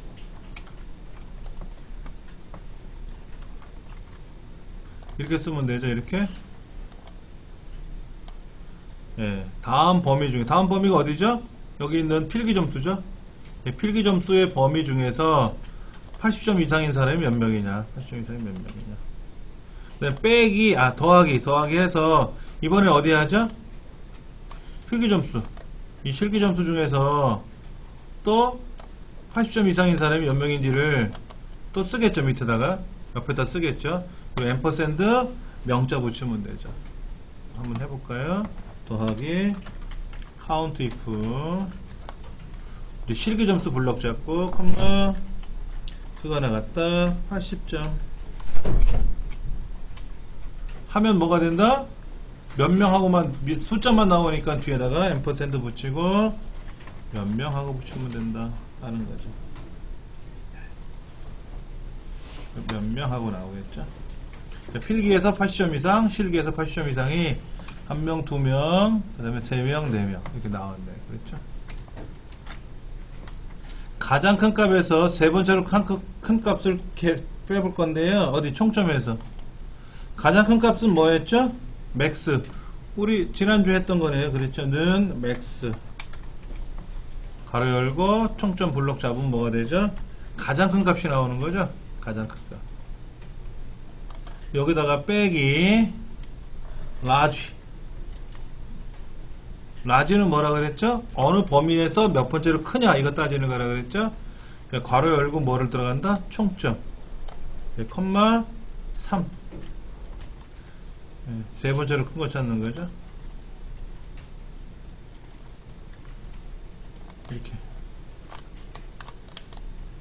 가장 큰 거에서 세 번째로 큰 거, 세 번째로 큰 거. 이거 3이라는 건 뭐다? 세 번째로 큰 거를 말하는 거죠. 이렇게 해서 답을 풀어나갔다는 거죠. 해설에 오른쪽 페이지 보면 답이 나와 있고 해설도 나와 있으니까 참고하시면 어렵지는 않을 것 같습니다. 이 중에서 제일 중요한 게 뭐냐면요, 랭크 함수예요. 랭크 함수 굉장히 중요한 거니까는요. 뭐 카운트 이프도 시험에 많이 나옵니다. 우리 시험에도 카운트 이프도요 많이 나오는 함수 중에 하나고요. 뭐 몇 명 붙여라, 명자 붙여라 이런 것도 어려운 건 아니니까. 근데 뭐 맥스, 라지 이런 거는 그렇게 많이 나오지는 않습니다. 빈도수가 아무래도 랭크 함수가 제일 중요해요. 여기서는 랭크하고 카운트 이프하고.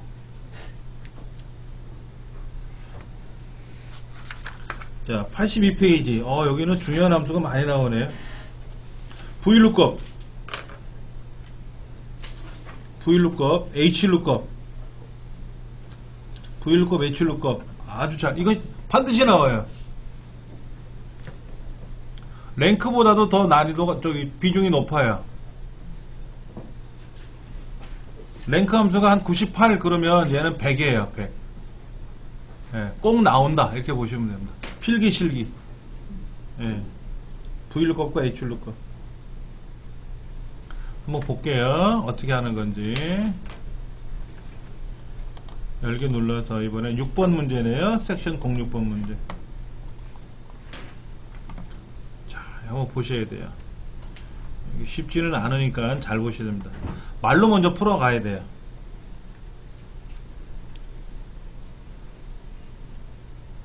표일 여기네요. 여기죠. 대출 금리를 찾을 거예요. 그러니까 김현민이라는 사람이 1,500만원을 대출을 받았는데 대출 이자가 얼마냐를 계산하는 게 아니라 이 사람의 대출 금리를 밑에서 찾을 거예요. 밑에 표가 있잖아요. 그렇죠. 여기서 찾는데 뭐를 보고 찾는가 봤더니 접수 코드에서 5번째 3.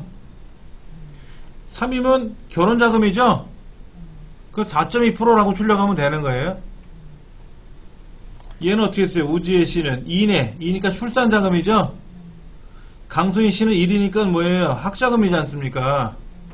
그러니까는 코드가 5번째 문자를 가지고 하라 그랬거든. 5번째 문자. 뭐를 보고? 밑에 얘를 보고. 색깔도 칠해볼까요? 색깔도 이렇게 딱 칠해놓을게요. 제가 이렇게 노랗게. 그럼 한번 해볼게요.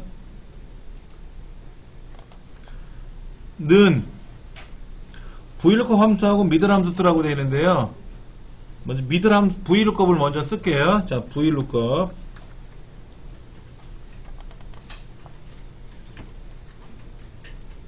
는 VLOOKUP 가로 열었더니 보세요. 문법이 어떻게 됐나 보세요. 문법이 lookup value, table array, column index number, range lookup 하나, 둘, 셋, 네 가지가 나와요. 그렇죠? 오, 이거를 그냥 지금 쓰기에는 어려우니까 마법사를 불러봐야지 뭐. 여기 fx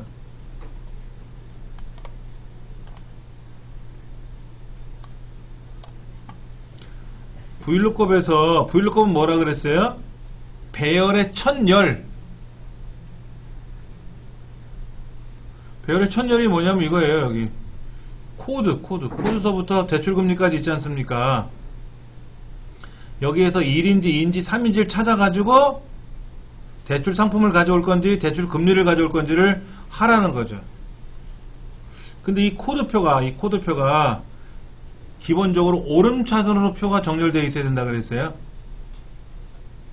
써있잖아요. 그렇게 여기서 말하는 오름차순으로 표가 정렬된다는 거는 위에 있는 명단이 아니라 아래에 있는 노랗게 칠한 표의 첫 번째 거. 금리는 커도 되고 작아도 되고 섞여 있어 상관없는데 코드가 일반적으로 오름차순으로 되어 있어야 된다라고 되어 있어요. 자, lookup value는 뭐냐면 찾고자 하는 값이 뭐냐예요. 찾고자 하는 값은 1, 2, 3 중에 하나여야 돼요. 내가 찾고자 하는 값이 현재 뭐죠, 여기요? 3이죠? 3에 해당하는 걸 밑에서 찾을 거 아닙니까? 그래서 3이라고 쓰는 겁니다. 3. 그러니까 3이라고 쓰는 거예요. 자, 여기 3이라고 되어 있잖아요. 이거 3. 그럼 테이블 어레이는 어디냐면 밑에예요. 밑에. 여기가 테이블 어레이예요. 근데 우리가 랭크 함수를 할 때도 그렇고 아까 여기 lookup value를 계산할 때 왼쪽에 여기 3이라고 썼지 않습니까? 왼쪽에 있는 값이었잖아요. 그렇죠? 근데 테이블 어레이는 어때요? 지금요? 생뚱맞게 저 아래 동네를 선택했죠? 그러면 무조건 뭐를 해라? F4번 키 눌러서 달러가 콩콩콩 찍히게 해라. 자, 그러면 컬럼 인덱스 넘버는 뭐냐면 자, 보세요. 지금 요 3에 해당하는 걸 여기서 찾아오죠?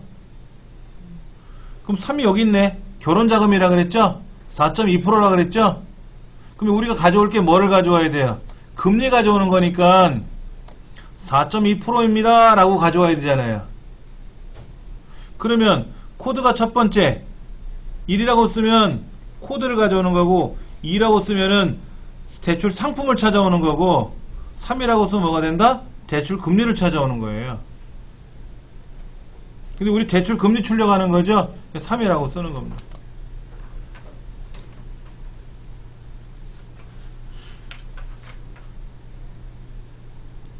그 다음 여기 보세요. 여기 레인지 룩업은 뭐냐면은 지금 보시다시피 요 3이라는 거랑 똑같은 걸 찾아와야 돼요? 아니면 비슷한 거가 비슷하다는 말하면 3.1, 2.9 이런 거를 말하는 거예요. 근데 안 되죠. 꼭 3이라고 가져와야죠. 똑같은 걸 가져와야죠. 그래서 뭐라고 쓴다 여기에? 정확하게 일치하는 걸 찾아야 된다. 정확하게 일치하는 그러니까 뭐를 쓴다? 0. 근데 이상하다. 분명히 3이라고 돼 있는데 4.2%가 여기 결과에 안 나오죠? 이때 3을 따옴표로 한번 해주실래요? 따옴표로.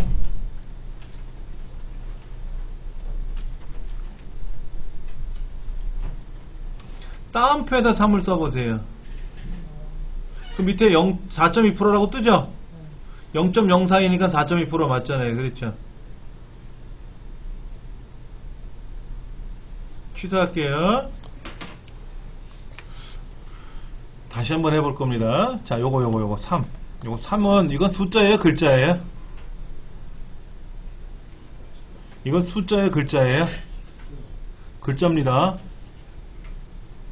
제가 얘를 자를 건데 왼쪽에서부터 시작해서 5번째에서 한 글자를 자를 거예요.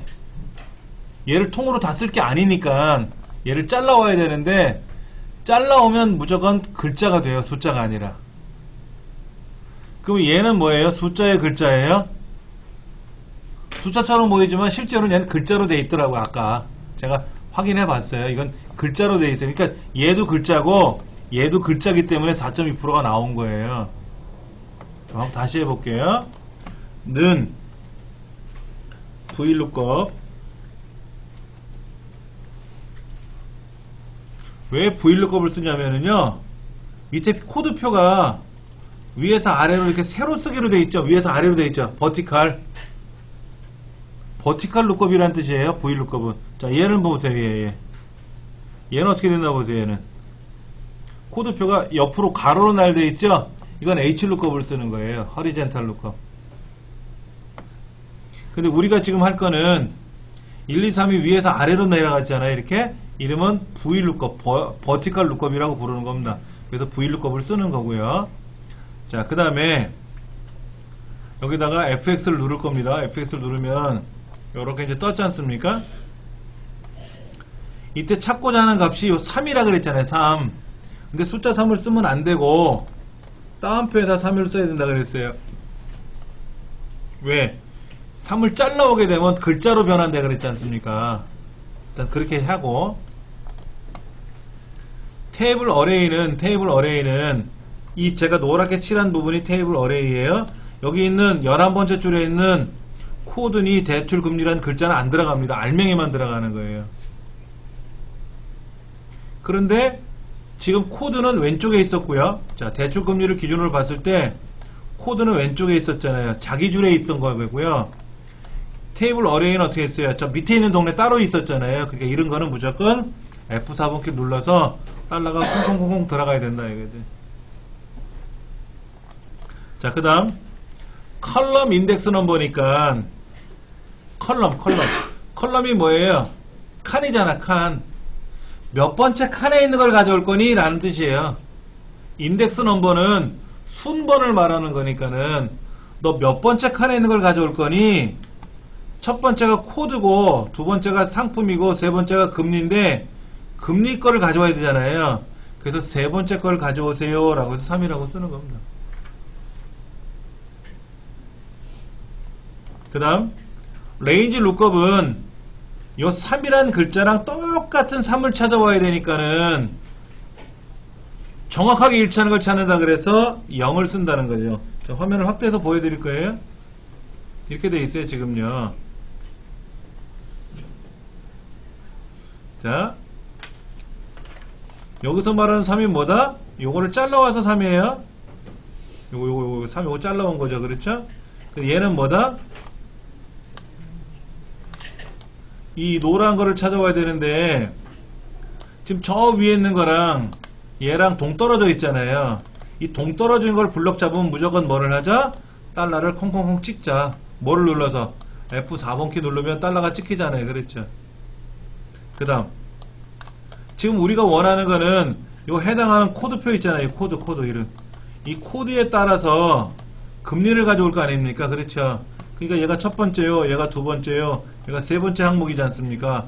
그래서 여기다 뭐라고 썼다? 3이라고 썼다. 그 레인지 룩업은 뭐냐면 뭐라고 써있냐면 똑같은 거를 찾아봐야 되느냐, 코드가 1인지 2인지 3인지 똑같은 걸 찾아올 거냐 하는데 일단은 정확하게 일치하는 걸 찾는다라고 해서 0을 써주세요. false. 비슷하게 일치하는 거는 뒤에서 설명할 거니까는. 그래서 확인 누르시면 답이 나올 거예요. 자, 근데 답을 한번 확대해서 보여드릴게요. 자, 이렇게 썼어요. 이렇게. 자, 문제가 생겼어요. 지금요. 문제가 뭐냐면 이 3이라는 글자를 우리가 어떻게 잘라왔어요? 여기. 그냥 키보드로 3 썼잖아요. 근데 이걸 내가 손으로 3 쓰면 안 되지. 자동으로 어떻게 해야 돼? 얘가 딱 잘라와야 되잖아. 일로 와야 되잖아. 얘는 1이니까 와야 되고 얘는 2니까 와야 될 거 아닙니까? 근데 제가 우격다짐으로 3이라고 썼잖아요. 이렇게 쓰면 안 되고 무슨 함수를 쓰라고 되어 있어요? 책에는 middle MID A의 세 번째 셀에서 다섯 번째 산개를 잘라라 이렇게 쓰면 돼요.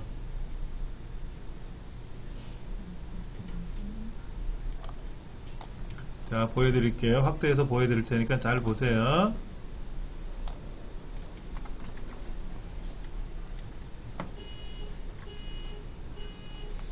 자, 요거를 찾는 거잖아요. 요거 3이요. 그럼 보세요. 하나, 둘, 셋, 넷, 다섯 번째 글자죠? 요 코드가 다섯 번째 거잖아요. 다섯 번째에서 몇 개를 잘라와라? 다섯 번째에서 몇 개를 잘라와라? 한 개를 잘라와라. 다섯 번째에서 한 개를 잘라와라. 그러면 여기 있는 거 하나가 이렇게 딱 하니 잘려오는 거예요. 우리 레프트 함수는 해봤죠? 나이 계산할 때 98년생, 99년생 잘라올 때 왼쪽에 두 개 자르는 건 했었잖아요. 그러니까 레프트나 라이트는 쉬워요. 근데 중간에 낀 거를 잘라올 때면 몇 개를 잘라와라 할 수가 없잖아요.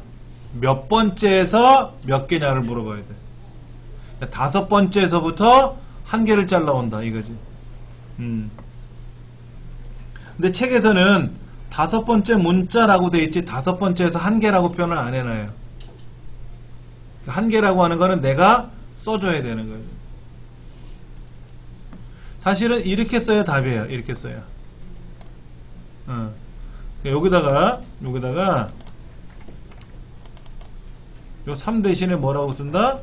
MID 괄호 열고 접수 코드에서 5,1라고 써야 그럼 자연스럽게 코드 중에 다섯 번째 한 개인 코드 3을 잘라올 거란 말이에요. 이렇게 잘라오고 자동 채우기 하면 어떻게 돼? 이제는 다 알아서 잘려오지.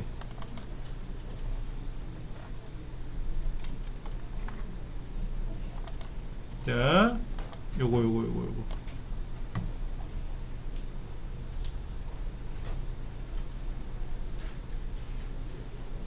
또 나올 거니까 또 풀어보시면 돼요. 어렵지 않으니까는.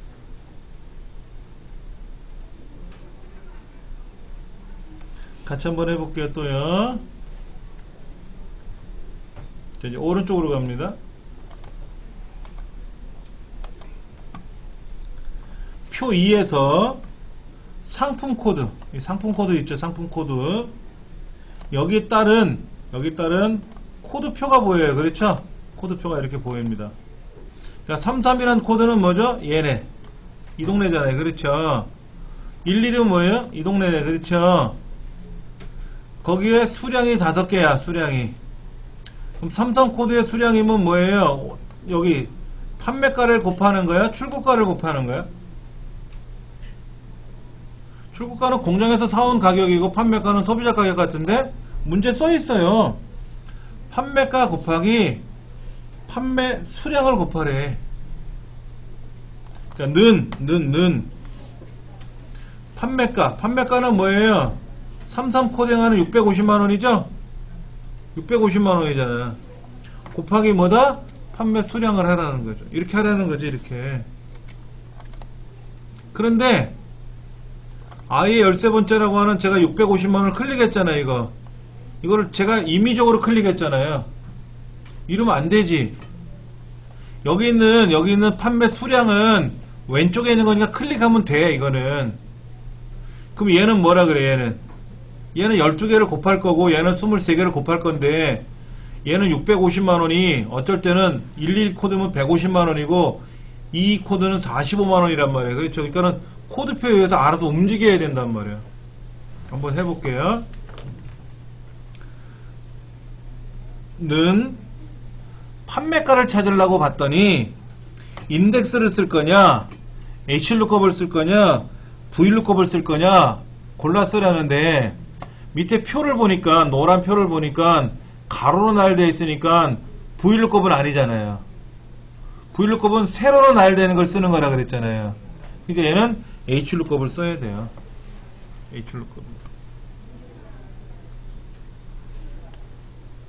HLOOKUP을 써야 되겠죠? 자, fx3 마법사 들어갑니다.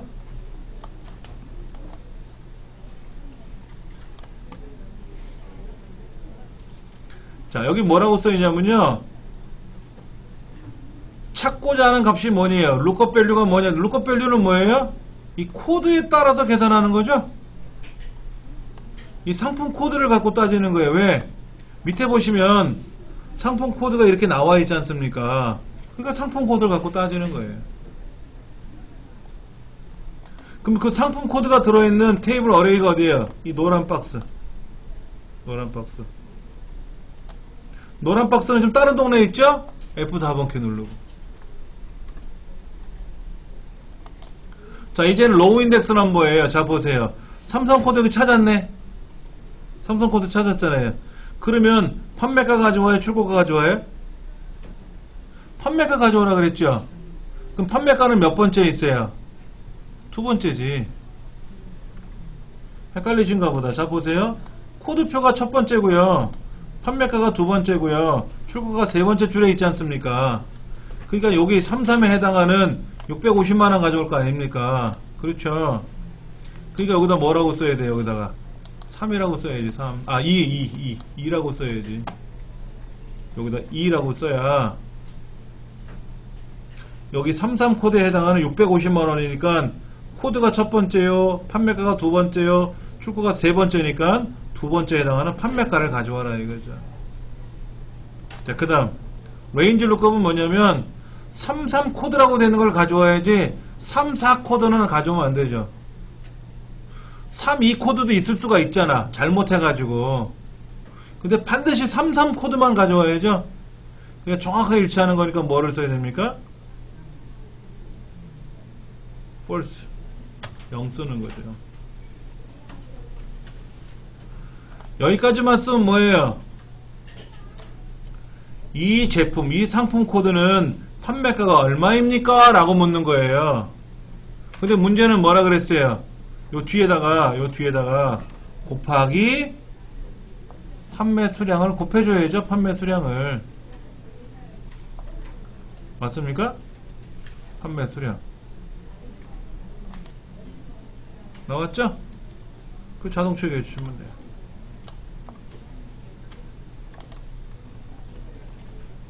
아까 제가 이 판매가 곱하기 수량이라 그랬잖아요. 문제도 써 있으니까 뭐 앞에 있는 건 뭐를 계산한 거다? 얘는 뭐를 계산한 거다? 이거는 판매가를 계산한 거고, 요 뒤에 있는 건 뭐다? 수량을 곱해줘야죠. 수량을. 그래야 가격 곱하기 수량을 해야 판매 금액이 나오는 거죠. 답이 나왔다. 이렇게.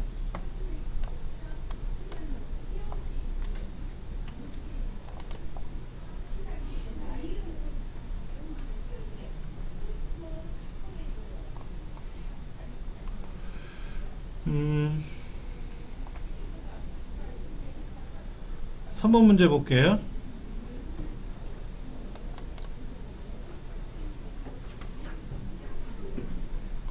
성적을 구하래요. 얘가 1등이면 최우수고, 2등이면 우수고, 3등이면 보통이고, 4등이면 노력이래요. 자, 그 다음 메모를 좀 해볼게요. 뭐라고 써있냐면 여기에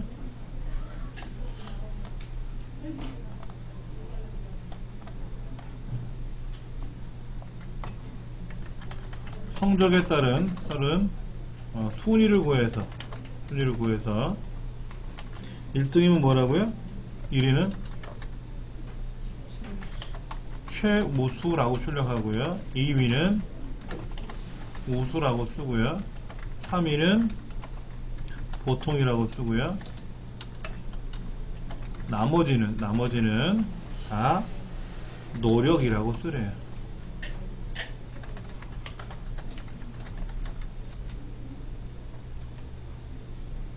그럼 가장 중요한 거는 1등인지 2등인지 순위를 매겨봐야죠. 랭크 함수가 들어가야 된다는 얘기죠. 그렇죠? 그런데 여기 지금 이런 함수가 나와 있어요. 추수라는 함수가 나와 있어요. 지금요. 그렇죠? 이 추수 함수는 어떻게 쓰는 거냐면요, 이렇게 쓰는 겁니다. 순위를 구해서 1등이면 최우수라고 쓸 거고요, 2등이면 우수라고 쓸 거고요, 3등이면 보통이라고 쓸 거고요, 4등은 여기 몇 명 시험 봤습니까? 7명 시험 봤죠. 7명. 그러면 보통이 몇 번 나와요?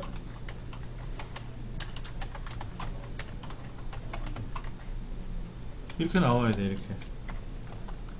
자, 얘가 1등이면 첫 번째, 2등이면 두 번째, 3등이면 세 번째, 4등이면 네 번째. 1등, 2등, 노력이죠, 노력. 보통이 아니라 노력이죠. 1등, 2등, 3등, 4등, 5등, 6등, 7등. 이렇게 들어가야 되겠네. 예. 나머지는 이라고 써 있는데, 나머지라는 게 4등부터 7등까지가 나머지잖아요. 그러니까 1등일 때, 2등일 때, 3등일 때, 4등, 5등, 6등, 7등일 때 이렇게 출력하라는 얘기예요. 랭크 함수, 순위는 랭크 함수를 쓰니까 또 랭크 함수를 쓰면 되겠죠. 일단 추수 함수의 문법 구조가 이렇게 되어 있습니다.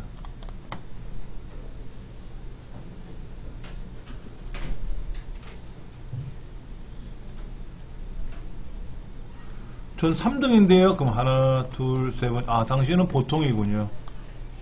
전 6등 했습니다. 그럼 첫 번째, 두 번째, 세 번째, 네 번째, 다섯 번째. 당신은 노력입니다. 이렇게 출력하라는 얘기예요. 그게 추수함수의 문법입니다. 그럼 순위 어떻게 매겨요, 우리? 순위 매기는 거 어떻게 썼죠? 우리가 는, 랭크, 가로 열고, 값, 범위, 그 다음에 여기에 옵션 들어가죠. 옵션 기억나세요? 기억이 안 나시나 보네. 는, 랭크, 값은 누구예요? C의 18번째죠? C의 18번째 값이 어디서부터? C의 18번째부터 C의 24번째 범위 중에서. 맞죠? 여기 달러가 들어가죠? 기억나세요? 이제 달러 들어가죠. 이 뒤에는 뭐가 들어가죠? 옵션이?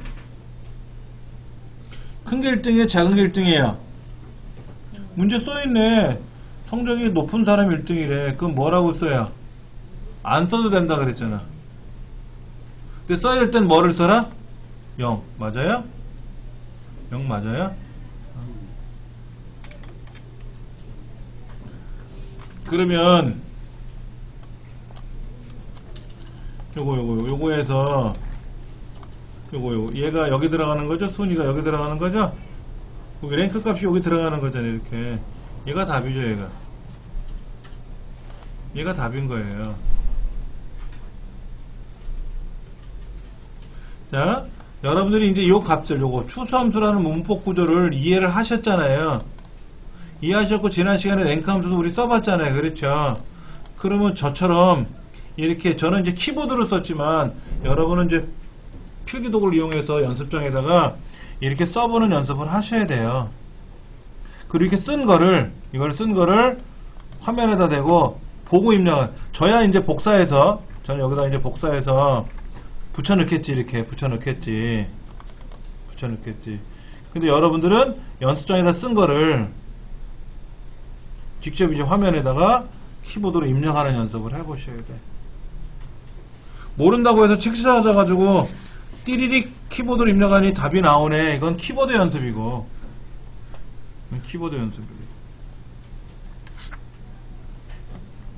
이렇게 하면 답이 나오는 건데, 이게 쉽지가 않아요. 연습을 많이 하셔야 돼요.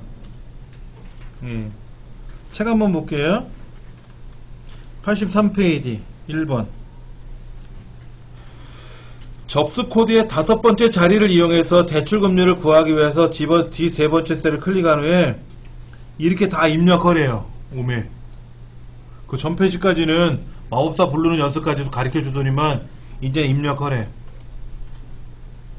입력하는 연습을 해야 돼요.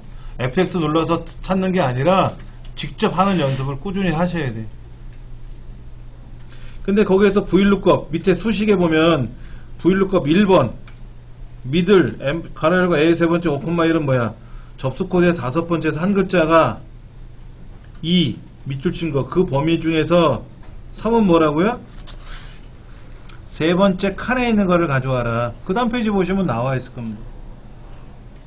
그런데 뒤에 false라고 들어가면 뭐예요? false라고 써도 되고 0이라고 써도 돼요. false라고 써도 되고 0이라고 써도 돼요. 정확하게 일치하는 값을 찾아라 이거지. 자, 하나 알려드릴게요. 추수 함수에서는 랭크 함수에서는 0일 때 생략하죠? 맞습니까? 요거 0일 때는 써도 되고 안 써도 된다 그랬잖아요. 랭크에서.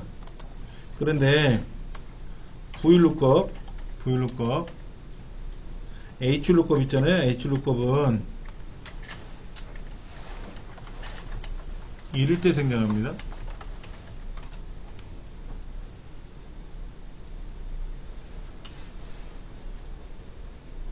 랭크업 제가 그랬잖아요. 다 0일 때만 생략하는 거 아니라 그랬잖아요. 우리 함수에서는, 우리 시험에서는 랭크 함수하고 Vlookup이나 Hlookup이 나오는데, 이때 랭크 함수는 0일 때 생략하고 Vlookup이나 Hlookup은 1일 때 생략해요. 그럼 랭크 함수에서 0일 때 생략한다는 의미는 뭐라 그랬죠?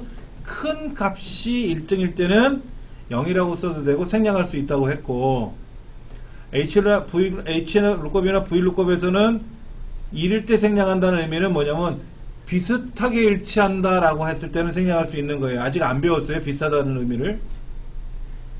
정확하게 일치할 때는 0을 쓰죠. 0 대신에 false를 썼잖아요. 책에서는. 그때는 반드시 써야 되고, 비슷하게 일치한다라는 의미를 표현할 때는 1을 쓰는데 생략해도 된다라는 거예요. 이제 아직 안 배운 거니까 설명드릴 거고요. 제가. 그런데 실기시험일 때는 걱정 없죠. 왜? 키보드로 써보면 생략할 수 있는 건 이제 위에 있는 건 생략하는 거죠. 근데 필기시험에서는 내가 머리에 넣고 가야 되잖아요. 이렇게. 그러니까 외워서 가셔야 돼요. 필기시험에서 나오니까는 이 문제를. 예.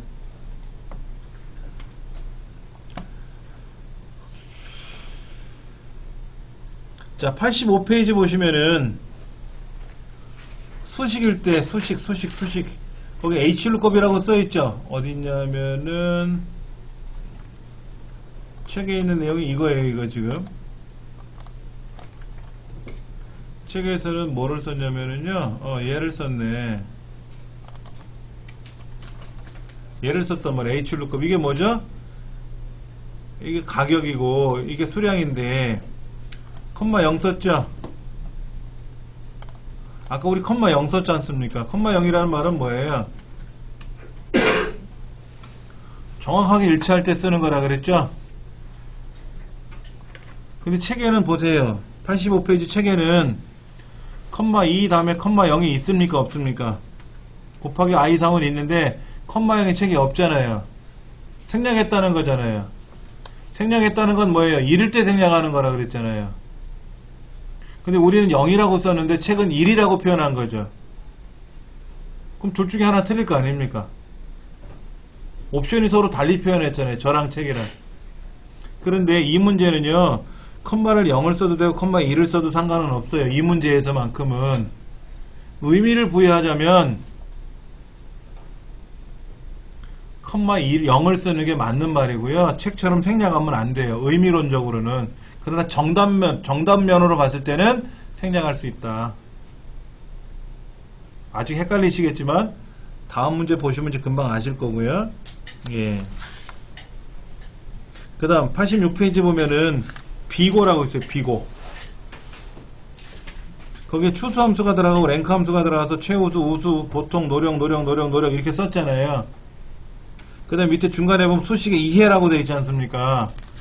거기에 추수함수는 뭐라고요? 1일 때 뭐를, 2일 때 뭐를, 3일 때 뭐를 한다는 뜻이고, 그 빨간 줄 밑줄 치고 1번 쓴 거는 뭐예요? 순위 구하는 거고, 빨간 줄 2번에 있는 건 뭐죠? 각각의 값일 때 몇 번 창목을 가느냐 하는 걸 쓴 거죠. 그건 제가 표현한 거랑 똑같은 거니까 참고하시면 되고.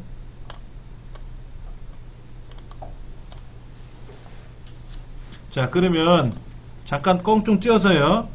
기출공일로 한번 가보실래요? 기출공일. 무작정 따라하기 말고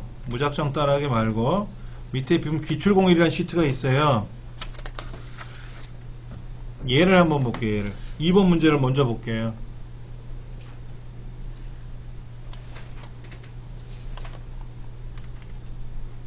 자, 2번 문제 요거를 한번 계산해 볼 겁니다. 자, 이 사람은 55개 팔았어요.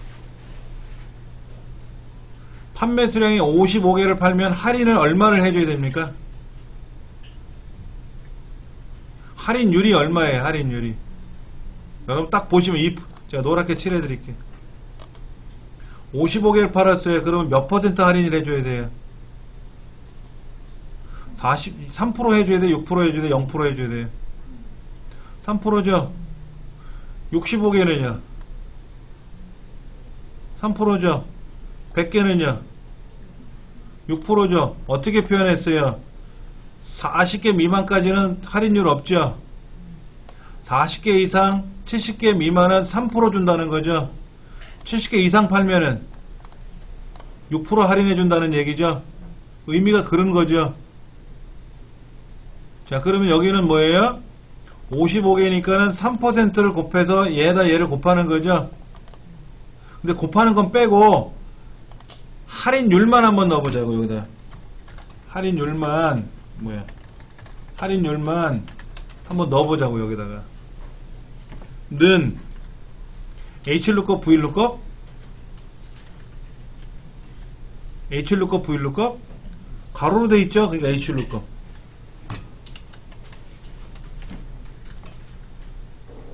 이때 lookup value는 뭐죠? 찾는 값은 얘죠? 수량이죠?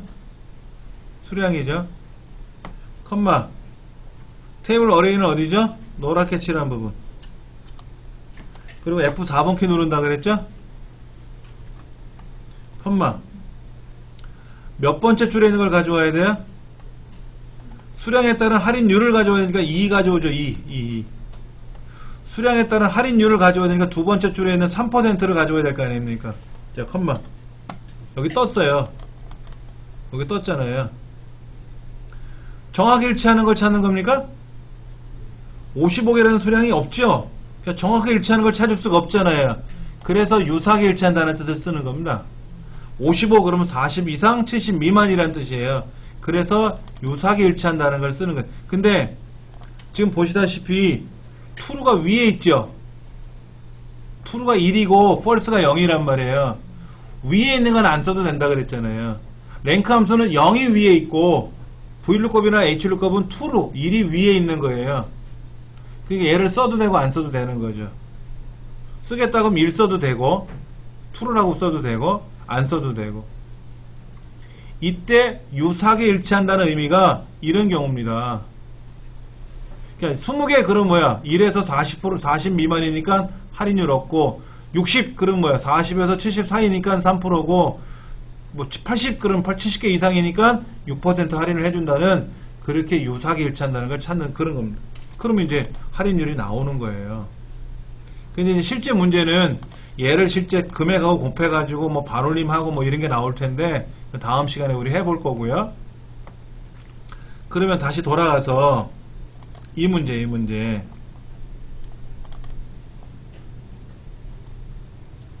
아까 이 책에서는 뭐라고 썼냐면 여기가 컴마 0을 안 썼단 말이에요. 컴마 0을 안 쓰면 뭐예요? 1 썼다는 거잖아요. 1 생략했다는 거잖아. 생략하면 뭐예요? 비슷하게 일치하는 거죠.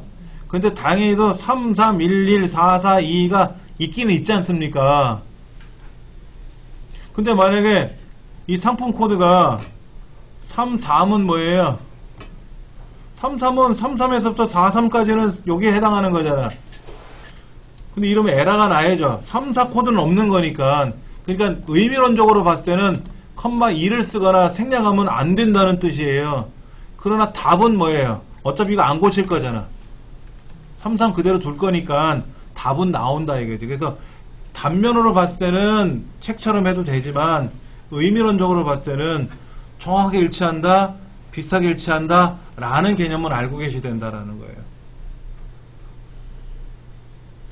무턱대고 책대로 공부한다는 거는 잘못될 수도 있으니까. 이 책의 저자가 잘못 썼다는 게 아니라 차이는 알고 넘어가자. 그 얘기입니다. 예. 이렇게 해서 Hlookup과 Vlookup에 관한 거를 오늘 잠깐 살펴봤는데요.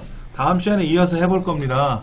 이어서도 해보고 Hlookup, Vlookup은 반드시 시험에 나와요. 반드시 시험에 나오고 다시 책으로 돌아가서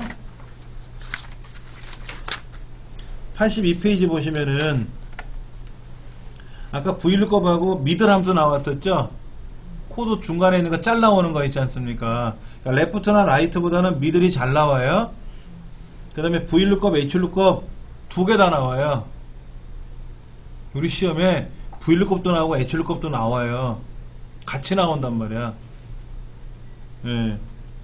그 다음에 인덱스나 이런 거는 안 나오고요. 잘 안 나와요. 어쩌다 한번 나올 수 있는데 이건 뭐 신경 안 써도 될 것 같고, 그 다음에 랭크 함수는 중요한 거니까 아까 그랬고, 추수 함수도 보편적으로 잘 나와요. 썸이프, 카운트이프 이런 것도 우리 많이 나온다 그랬는데 단순하게 나오기도 하고 복잡하게 나오기도 하고, 6번 같은 문제는 잘 안 나오고. 그런데 이제 일단은 여기에서 중요한 거는 Hlookup, Vlookup 그거 새로 배우는 거니까 중요한 거니까. 다음 시간에 이어서 해보겠습니다. 아시겠죠? 수고들 하셨습니다.